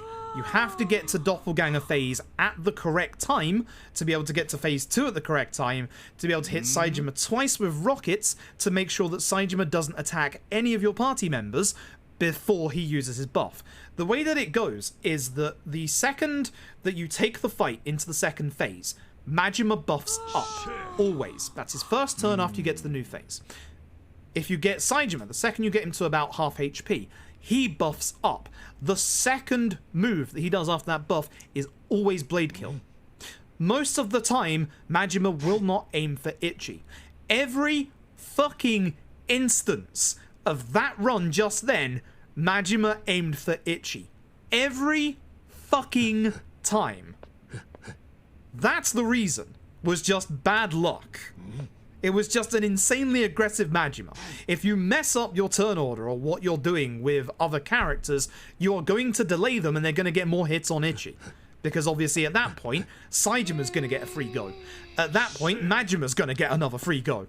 Like, you want to get there at specific turn times and just not have Majima be, excuse my language, a fucking prick. Yeah, as Tom says. Again, that's also something you have to remember for Phase 1. There is a HP gate on Doppelganger. Of all things, not to get to Doppelganger, to get past Doppelganger phase. All Doppelgangers have to be dead before you can even start getting him near the halfway point to get to the next phase of the fight. This is why it's so fucking important that you do everything in the correct order for that fight, and you don't have Majima be a little fucking prick! Which he was. Which he was! This was a nice run. This was a nice run. And as I said today, I wanted it to be no reset, and I tried to make it as no reset as possible. But the trouble is, with my money value at that point, due to less so the Mavichi death, because my money kind of almost evened itself out at this point, which was nice. But because of the 2 deaths and retries to that fight, the problem is, I would be down money to use an extra summon against the Young Master, and because I've actually used 2 retries, I might just be down money for my normal summons during the final set piece. Might. I'm not 100% certain on that one, though. So, yeah. And again, as you can see here, the autosave is right here. So you can't just, you know, quit out to menu and then reload a checkpoint. The checkpoint is here. It's literally about 3 to 4 minutes before the fight. That's why that fight is what we consider to be the start of the end game, because fuck me, that fight's hard. Fuck me, that fight is hard, and again, if it just goes wrong, it just goes wrong. Simple as that. Like, as Tom said, I've not seen those two be that aggressive for a long time. And here we are. Like, there's nothing I can do about it. Again, even if I healed with Eri instead of went greedy for damage, Majima still aimed for Ichi. Ichi would have still died to Blade Kill, even if I healed. So it's not a case of, oh, I didn't heal in time, despite thinking that Junki Han would have gone early, which he didn't. So, you know, that would have been my fault if I'd have died. But Majima still aimed for Ichi. There was a 0% chance of Ichi surviving. All of those attempts, there was a 0% chance. I've not seen that fight be that mean in a very long time. As you can probably guess, I'm a little on edge because of it. I'm a little mad because of it. I'm not massively mad because I've seen that fight be... funnily enough, I've seen that fight be worse than that. Genuinely. Like, I've gotten there at bad times with Saijima's turn order, and I've had Saejima just fucking punch Ichi dead. Like, I have seen that fight go worse. Somehow. You run this game for a year, you see things. But, like, can't help but be a little upset, you know? We were 6 minutes ahead, even if my thoughts on the run were that it wasn't going that great.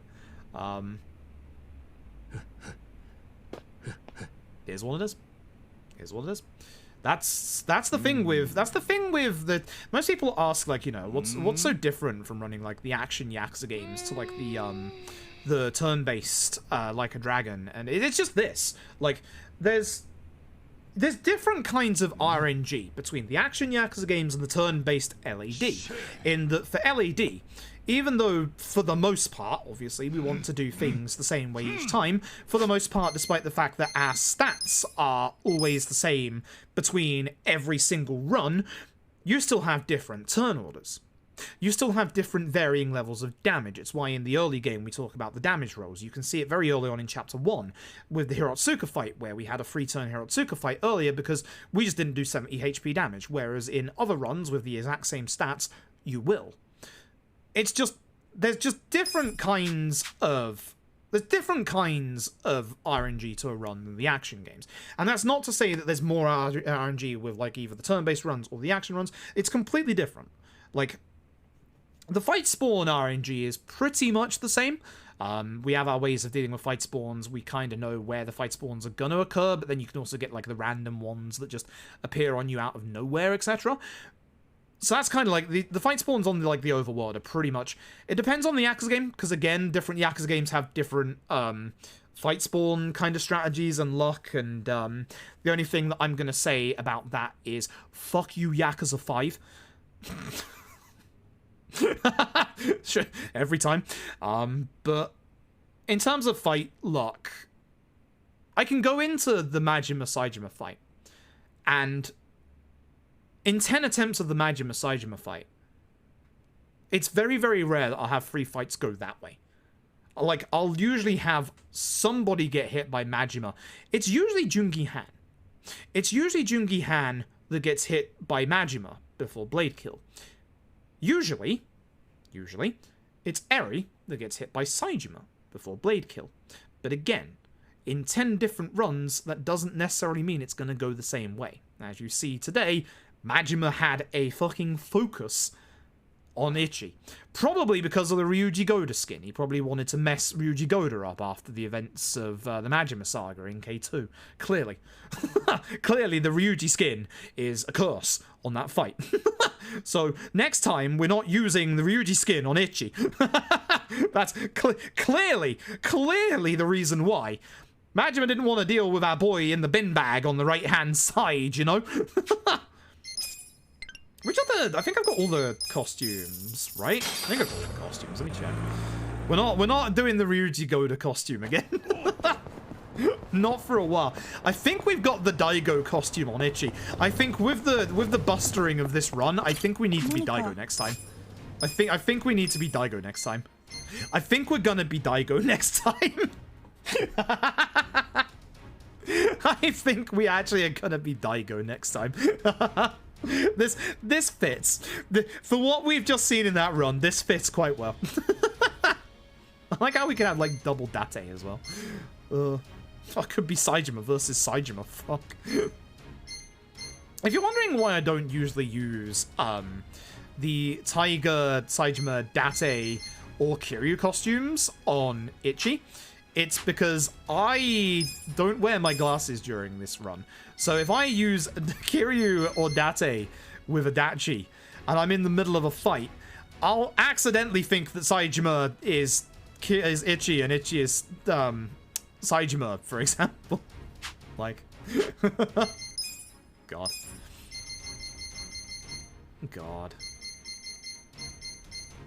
I could do the Majima outfit, but what would happen with Majima?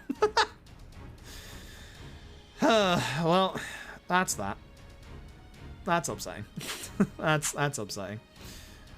We did have a channel point redemption earlier. Let's end the stream in a bit more of a positive way, shall we? Who's up for some marbles?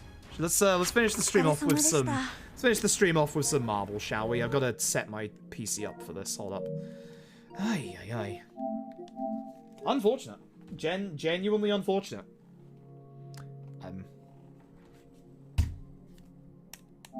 Thank you. You do you. You do you. I don't care what you're doing. You do you. I gotta set my PC up. you do you. You're doing your own thing, PS5. Oh, God.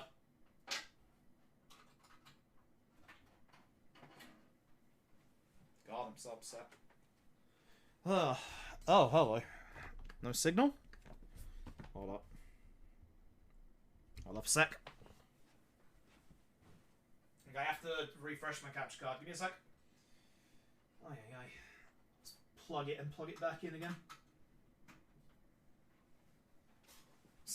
Usually how I fix capture card issues is just plug it back in again. Ah,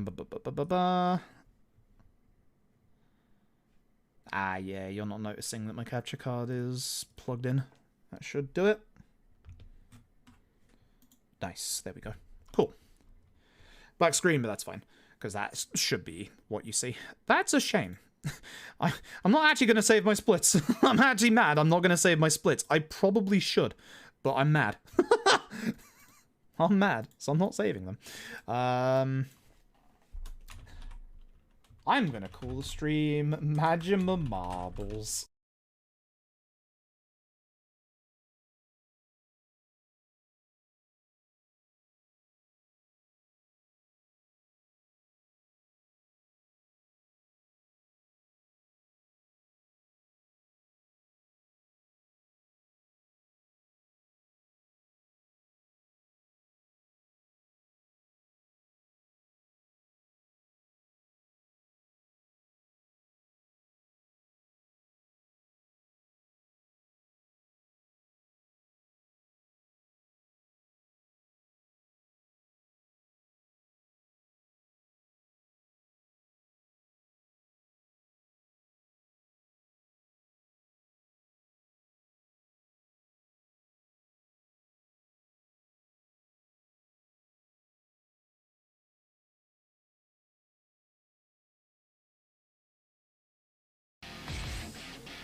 Oh hey, my microphone muted itself. Nice. How the hell did that happen? Yeah, it's a shame. It's a shame that happened. Exclamation mark play in chat, by the way. I didn't realize my microphone had muted itself. Curious. Wonder if it was because I accidentally unplugged it just then. Maybe. It's a shame the run died like that, but it's gonna be like that sometimes. It's a shame. We'll get it next time. We'll absolutely get it next time. Yeah, we'll get it next time. Oi, oi, oi, oi, oi. I'll give you all like another, because it's the first race, I'll give you all like another minute or so to join. Exclamation mark play if you want to join.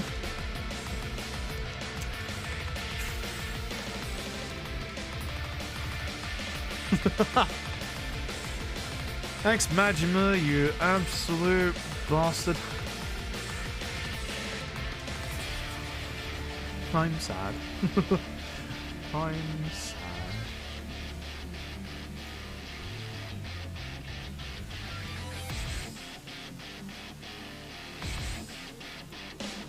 I see the Discord's no longer exploding.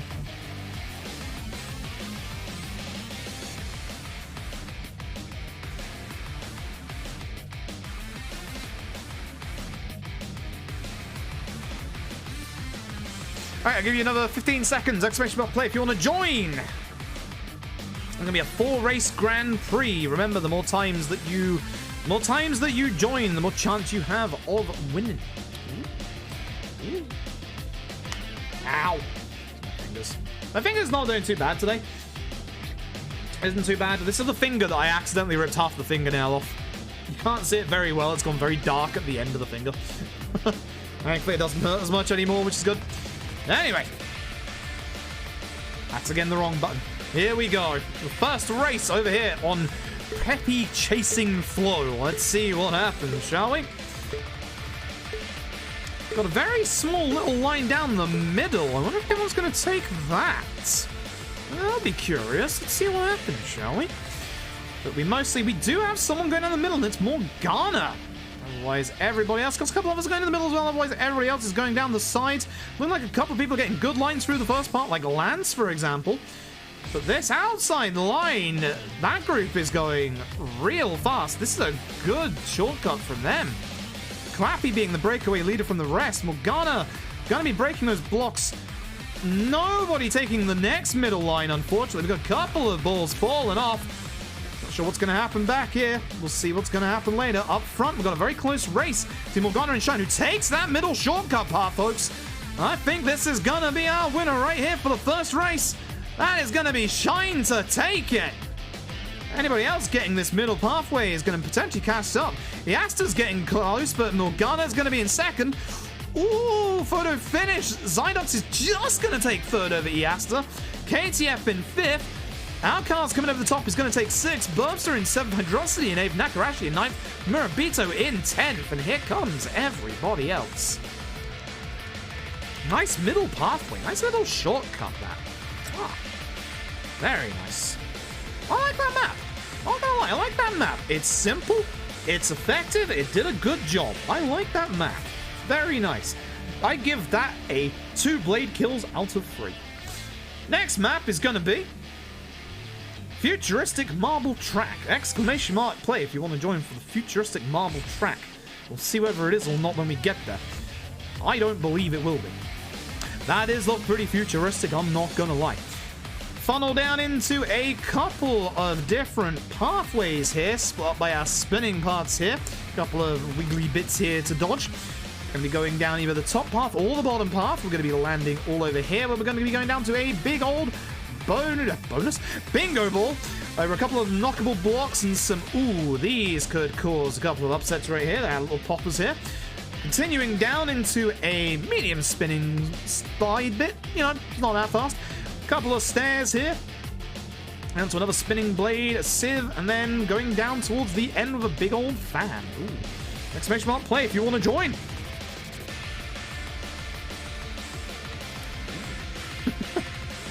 Completely free to join, by the way. Don't need to use any channel points or anything like that. You just put exclamation mark play in. You have a random chance of winning literally fucking nothing. The Great British Way. The promise of glory with nothing to show in return. Like carrots. Really? If you think about it.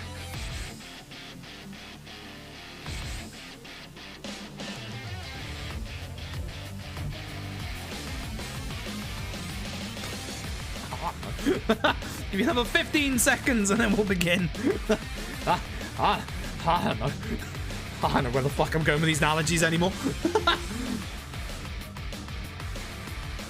You think I'd have an idea of what I'm doing in my life? I'm streaming on the internet. How the fuck should I know?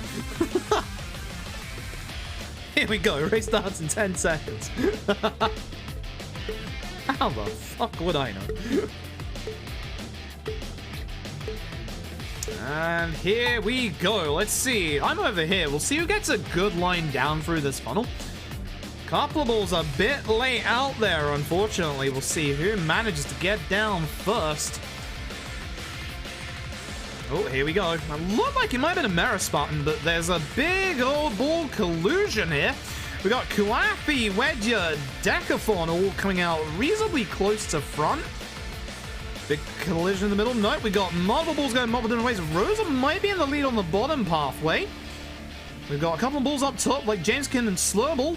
They're actually potentially also in the lead, but we're going to start congregating here with Rosa in the lead, but Jameskin and Slurble getting a better line through.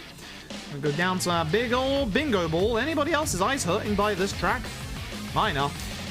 we get a lucky ball that goes straight through like Rosa, you're going to be able to get through quite nicely. And getting through here early is potentially going to be a good thing to get past some of these blockages.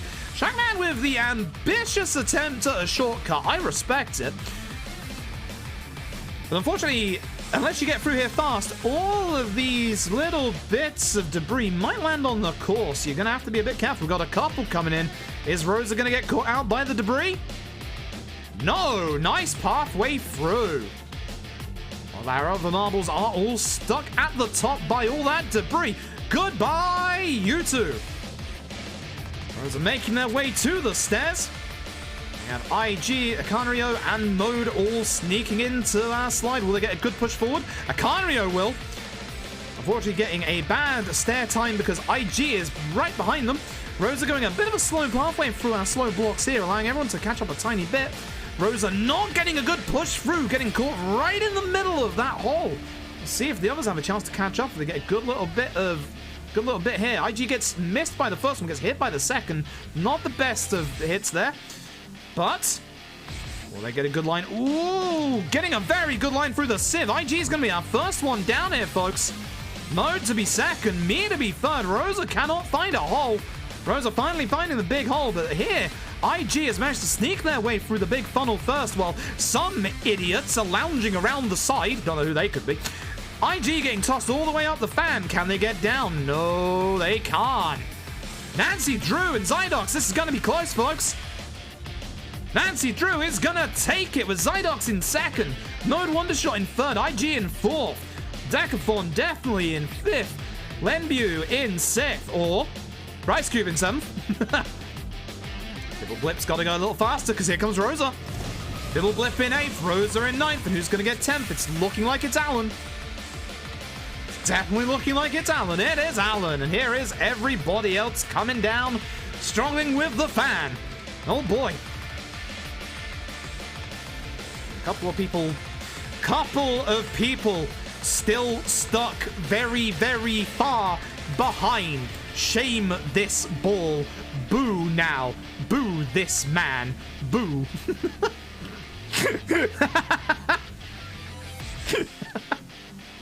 Now's a good friend of the channel. That's why we personally bully now.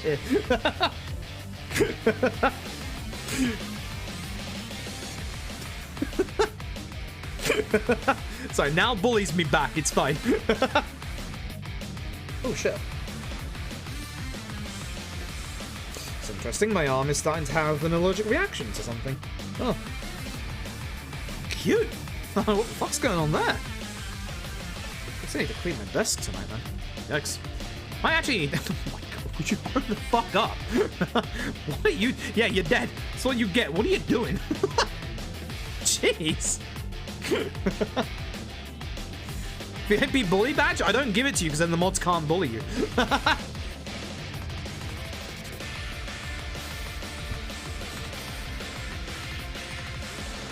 Trust me, I know this game. I've got my head in the game. Nancy Drew, congratulations on the win. Time for map number 3. It is time for Electric Intricate Jaunt.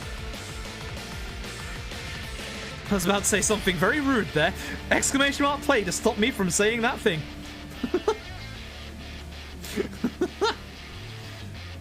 Another new community map that we haven't seen before. This is a very fancy beginning. We have a pathway down here. I don't know if it splits off down the bottom, but it looks like you can fall off. Quite like the look of these little slimy bits. You know when you got kids and you gotta go bowling with either like your niece, your nephew, or your own kids, and they can't toss a bowling ball to save their life, so you have to play with the bloody sliders up? It's exactly like that. I wish we had a bowling arena around here. We don't. It's a shame.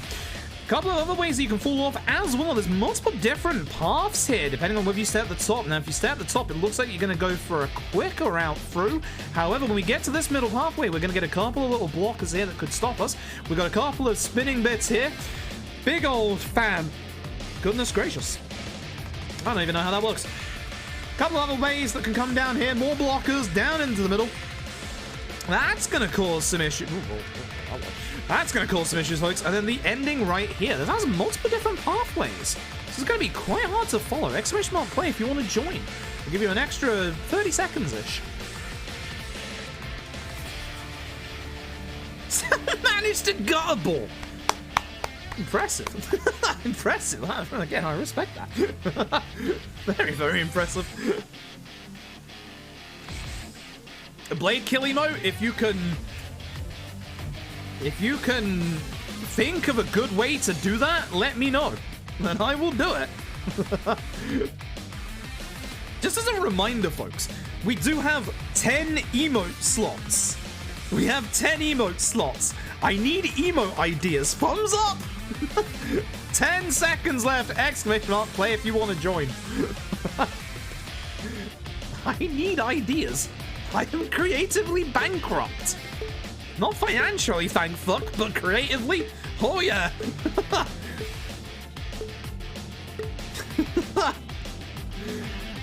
Alright, here we go. We're gonna see who gets down the funnel first. So again, we'll go down a little bit because it's hard to see from the top. Oh, here comes the convergence. Iceman looking like they're quite far in front. Let's see who gets down first, though. You can get a lucky bounce like Kaiser's did. Iceman very close behind. Let's see. Both of them, though. Kaiser's is going to go to the bottom, whereas Iceman's going to stay on the top.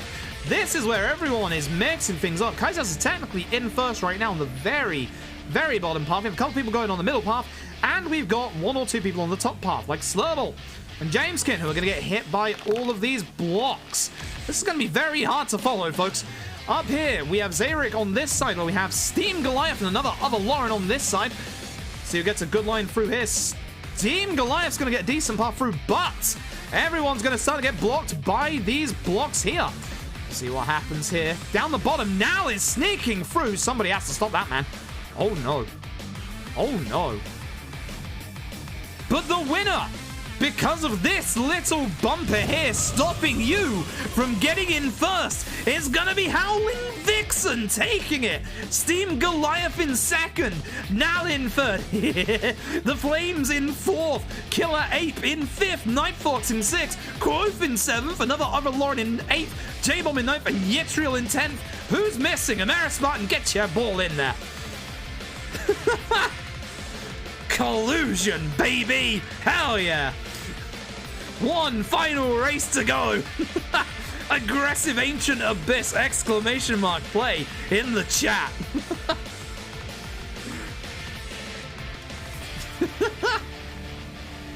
What we got? Is this a launcher at the start here? Oh, I do believe it is. We've got a launcher down to multiple different pathways. Oh heck, they're all very similar to one another by the looks of things, but good luck following along with this action. And then all going down here to the bottom part, which is where the goal exists. Yikes. I'm assuming that you're not gonna fall through this. That's solid. I can't get through myself, therefore it's odd. This is gonna be very hard to follow. Just putting that out there. Exclamation mark play to join. Yes, my god.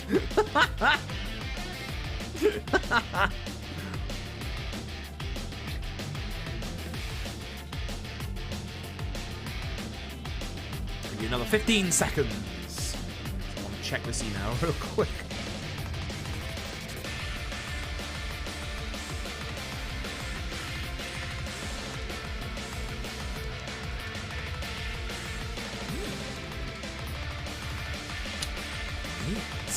Alright, here's your 10-second warning, here we go.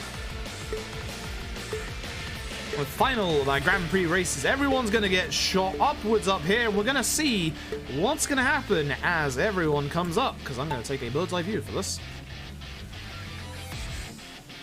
There we go. Some people getting stuck in the middle, but how the hell do you call this? On this side, we've got a couple of us going this way. Over here, we've got a couple people here. We have no one looking like... Actually, Alan's looking like the leader at the moment. Extanaxi over here, as well as a couple of others being reasonably close behind. Looking like on the other side, we've got a couple of people over there that might sneak through. No one's making that much headroom over there other than Nakarashi over here. We got a couple of people. IG making it through here. Nightfox actually looking pretty good. KTF getting somehow off the map. Respect the attempt at the shortcut. We've got a couple of people at Wembley Hog over here. And Nancy Drew potentially being quite close to dropping down. Alan Vixen looking good. Silver Mist looking good. Very, very close, folks. We just need a ball to start coming down here. Silver Mist is already down, and it looks like Alan Vixen's not going to be able to catch up in time. That is indeed Silver Mist to win. Alan Vixen is trying to get up here. Is going to come in second. Almost actually missed. Ooh. Big Blue Sully. Apologies. Gonna be looking like they're in third. Night Fox is looking like fourth position. Not too many people actually making it through right now. Night Fox in fourth. This could change a lot of people's positions on that final Grand Prix leaderboard. Saber Mace is gonna be in fifth. Wembley Hog missed! Jason gets in sixth. Shackman 777 gets in seven. Irony. Penguin Gaming Guy gets in 8th. Zarek gets in 9th. Who's going to be in 10th, if anybody? Only got a minute left before the course takes you out. Looking like it's going to be Ordinary Orb right now. Unless Yttriel can get a better line through here. Ordinary Orb bounces out! We got a close race. Yttriel makes it. Yttriel's going to be in 10th. Mott's gonna make it 11th. Rocky's gonna make it 12th. Jameskin and Morgana coming in here. This will be a close one. Morgana makes it. Jameskin will go in. Morgana actually missed? Question mark? I think they landed first. I think it counted. Clappy in. Lenbu in. Nal in. Raspbro in. Let's see if anybody drops. Chaos Project. Ooh. One dropping right. No, I think Bibble Blip, that counted. And same with you, Mage, because you both made it in before you fell out. Alcaz, Nakarachi going. Hydrosity going. There I am at lost. Jeez. Oh, 4 seconds, folks. I don't think this is going to happen. No, no one's able to get back in after that. Silver Mist, congratulations on the win. That was an interesting one. A weird one, but an interesting one nonetheless. So, let's see where people end up at our finishing podium, because I don't actually know who's won. In third place is going to be Silver Mist. In second place, Zydox, but in first place, Howlin' Vixen. Congratulations! There we go. Good Grand Prix. That was from 2 races, 43 points. That was a runaway. And Zydox getting in second despite not getting any wins. That's why you need to enter all the races you can, folks. The more races you enter, the more chances to win. Good stuff. I think you all know what's coming next. It is that time again. Time for our Battle Royale! Exclamation mark play to join the Battle Royale. Excuse me whilst I go put on apt music. I know what I'm putting on for music. You should all know what I'm putting on for music.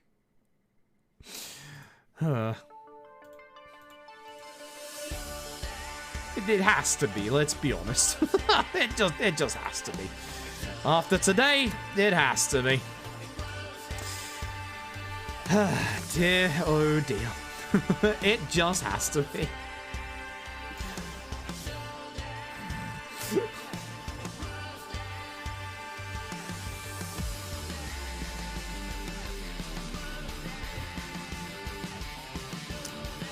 Dear, oh dear. Receive you, the hyperactive. Good song. Very good song. Next race round play if you want to join for the Battle Royale, folks. I'm so mad. I'm so mad. I'm so mad.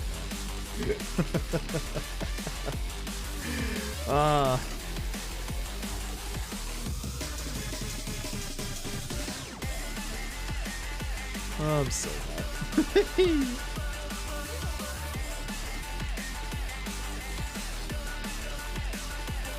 favorite from the OST. Yeah, like I don't like put it against anyone who likes this track the most, because I mean it's a fantastic remix. I think it's one of my favorite versions of Receive You, although I will say that Ishin's Receive You is a bit better in my eyes. Don't ask me which one of Ishin's Receives You, because they're both fucking great.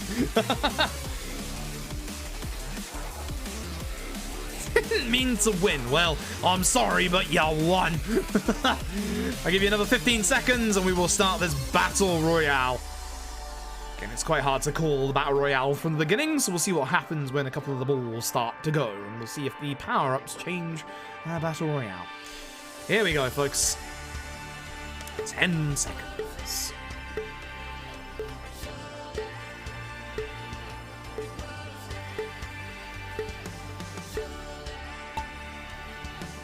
Right from forward. That is a good one. No lie. That is a good one. All of them are good, is the thing. Just gonna have a shot without names for a second, just to see, you know, all these damage numbers. Mars gone. Steam Goliath has gone. Morgana with a double quick kill right there. KTF's gone. Crappy's gone. Flapjack Frioli is gone. A statue is gone. Who let a statue into a marble race?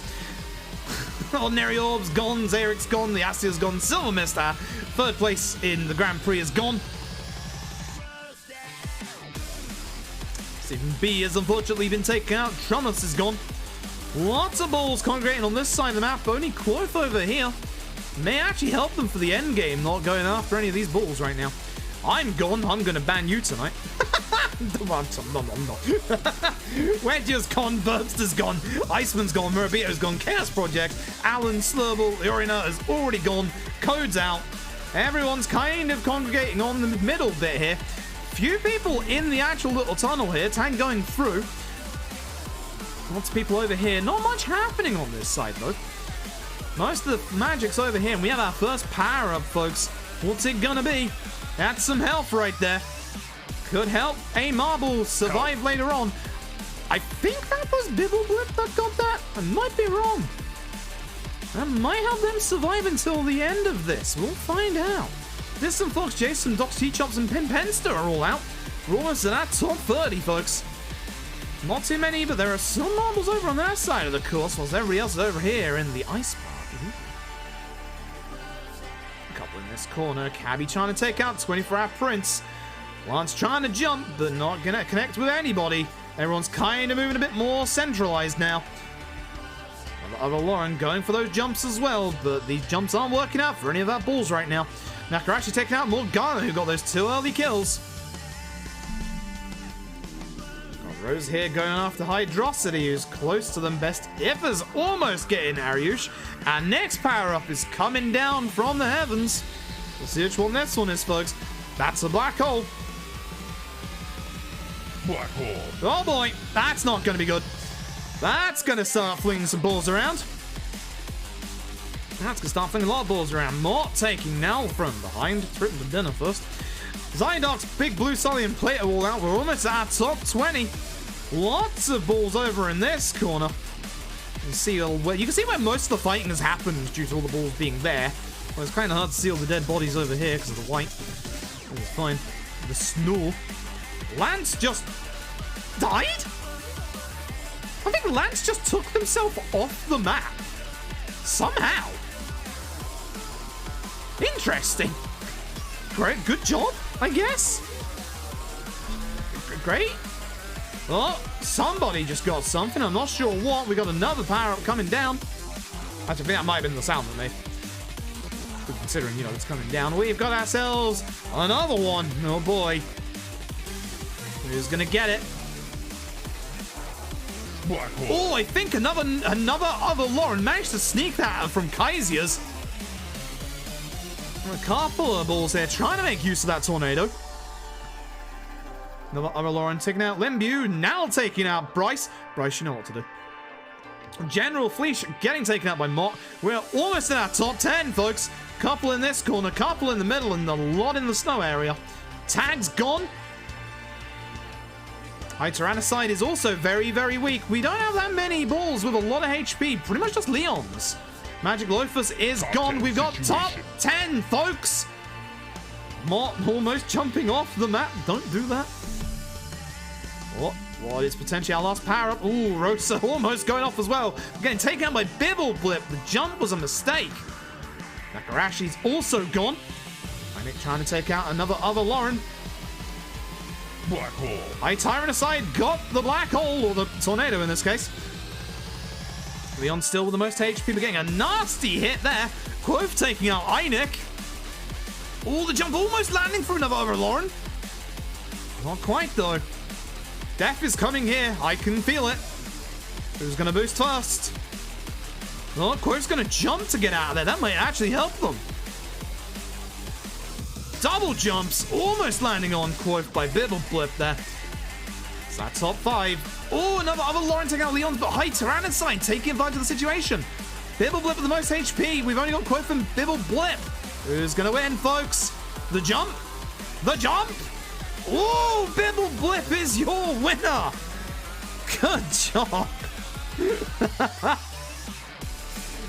Good stuff. Good battle royale. Congratulations on your win. There you go. 5 eliminations from another Lauren. I want to see, yeah, we got quite a few high elimination folks down here. Some people just did very, very, very poorly, didn't they? Yes. Yes. Lots of high damage from Wembley Hog before their unfortunate demise. 261, pretty good.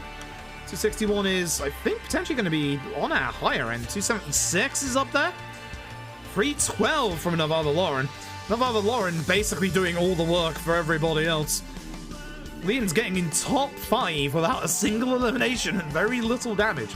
See, folks, all you have to do is play sensibly and you can get a good spot. There you go. Now, yeah, now killed free. Now did work, to be fair. Now did work, to be fair. All right, good marble race. Good marble race. Good marble battle royale. You know what? The end of the song, I think that's probably a good time to end the stream as well. Little bit of a shame that, you know, run went the way that it did. I am externally screaming at this point, but oh well. You can see I've got a lot of time saved for next time, and hopefully for the next time I will have the Illusion route learned. But I'm gonna leave now. I'd usually do a little bit more, but I got woken up today because my washing machine got rid of the power in the house, and no one was here to turn off the burglar alarm, other than me, who was asleep. I didn't sleep for very long. Thanks for that. I appreciate it. So I'm gonna head off. Hope you've all had a good time today. I'll be back. I don't know if I'll be back tomorrow. I might take a day off tomorrow just so I don't burn myself out since coming back. But if I do stream tomorrow, it will be one of either Yakuza Like Dragon or Titanfall 2. One of the two. If we do Titanfall 2, we'll also do, obviously, Marbles afterwards. Depending on how the Like a Dragon goes, I might also do Marbles after that. I am trying to find somebody to host. There's a couple of people online tonight, actually. There's a couple of people online tonight. Ooh. Ooh. Ooh, ooh, ooh, ooh, ooh. Ooh, ooh, ooh, ooh, ooh. Let's see. I don't want to host anyone doing Elden Ring, because I'm still doing Elden Ring and don't want to see anything on Elden Ring, so that cuts about 3/4 of my following list off from that. Yeah, I think I know who we're gonna head on over to. I'm gonna send you over to somebody who I worked with very recently. We worked with them last month in relations to Sega and also the charity fundraising that we did for Game Blast and Special Effect. We're going to go and raid up Marta. Marta is absolutely wonderful. She's actually going to be featured on Twitch's front page this month as part of International Women's Month, or just Women's Month, I believe. I don't know if it's the international part. It should be the international part. Should be. But yeah, Marta's gonna get featured on Twitch front page, which is absolutely fantastic. And Marta is absolutely amazing. Helped out so much with everybody for all of the amazing charity fundraising work that everybody did at the end of last month before I had to take my week's break. So go say hello to Marta. And yeah, thank you all so very, very much for watching today. I appreciate it. We'll get Majima Saijima next time. Don't know why I did that with this bad finger, because it's actually starting to hurt now, and that was such a stupid idea. I'm gonna learn one day not to upset this finger, but today is not that day.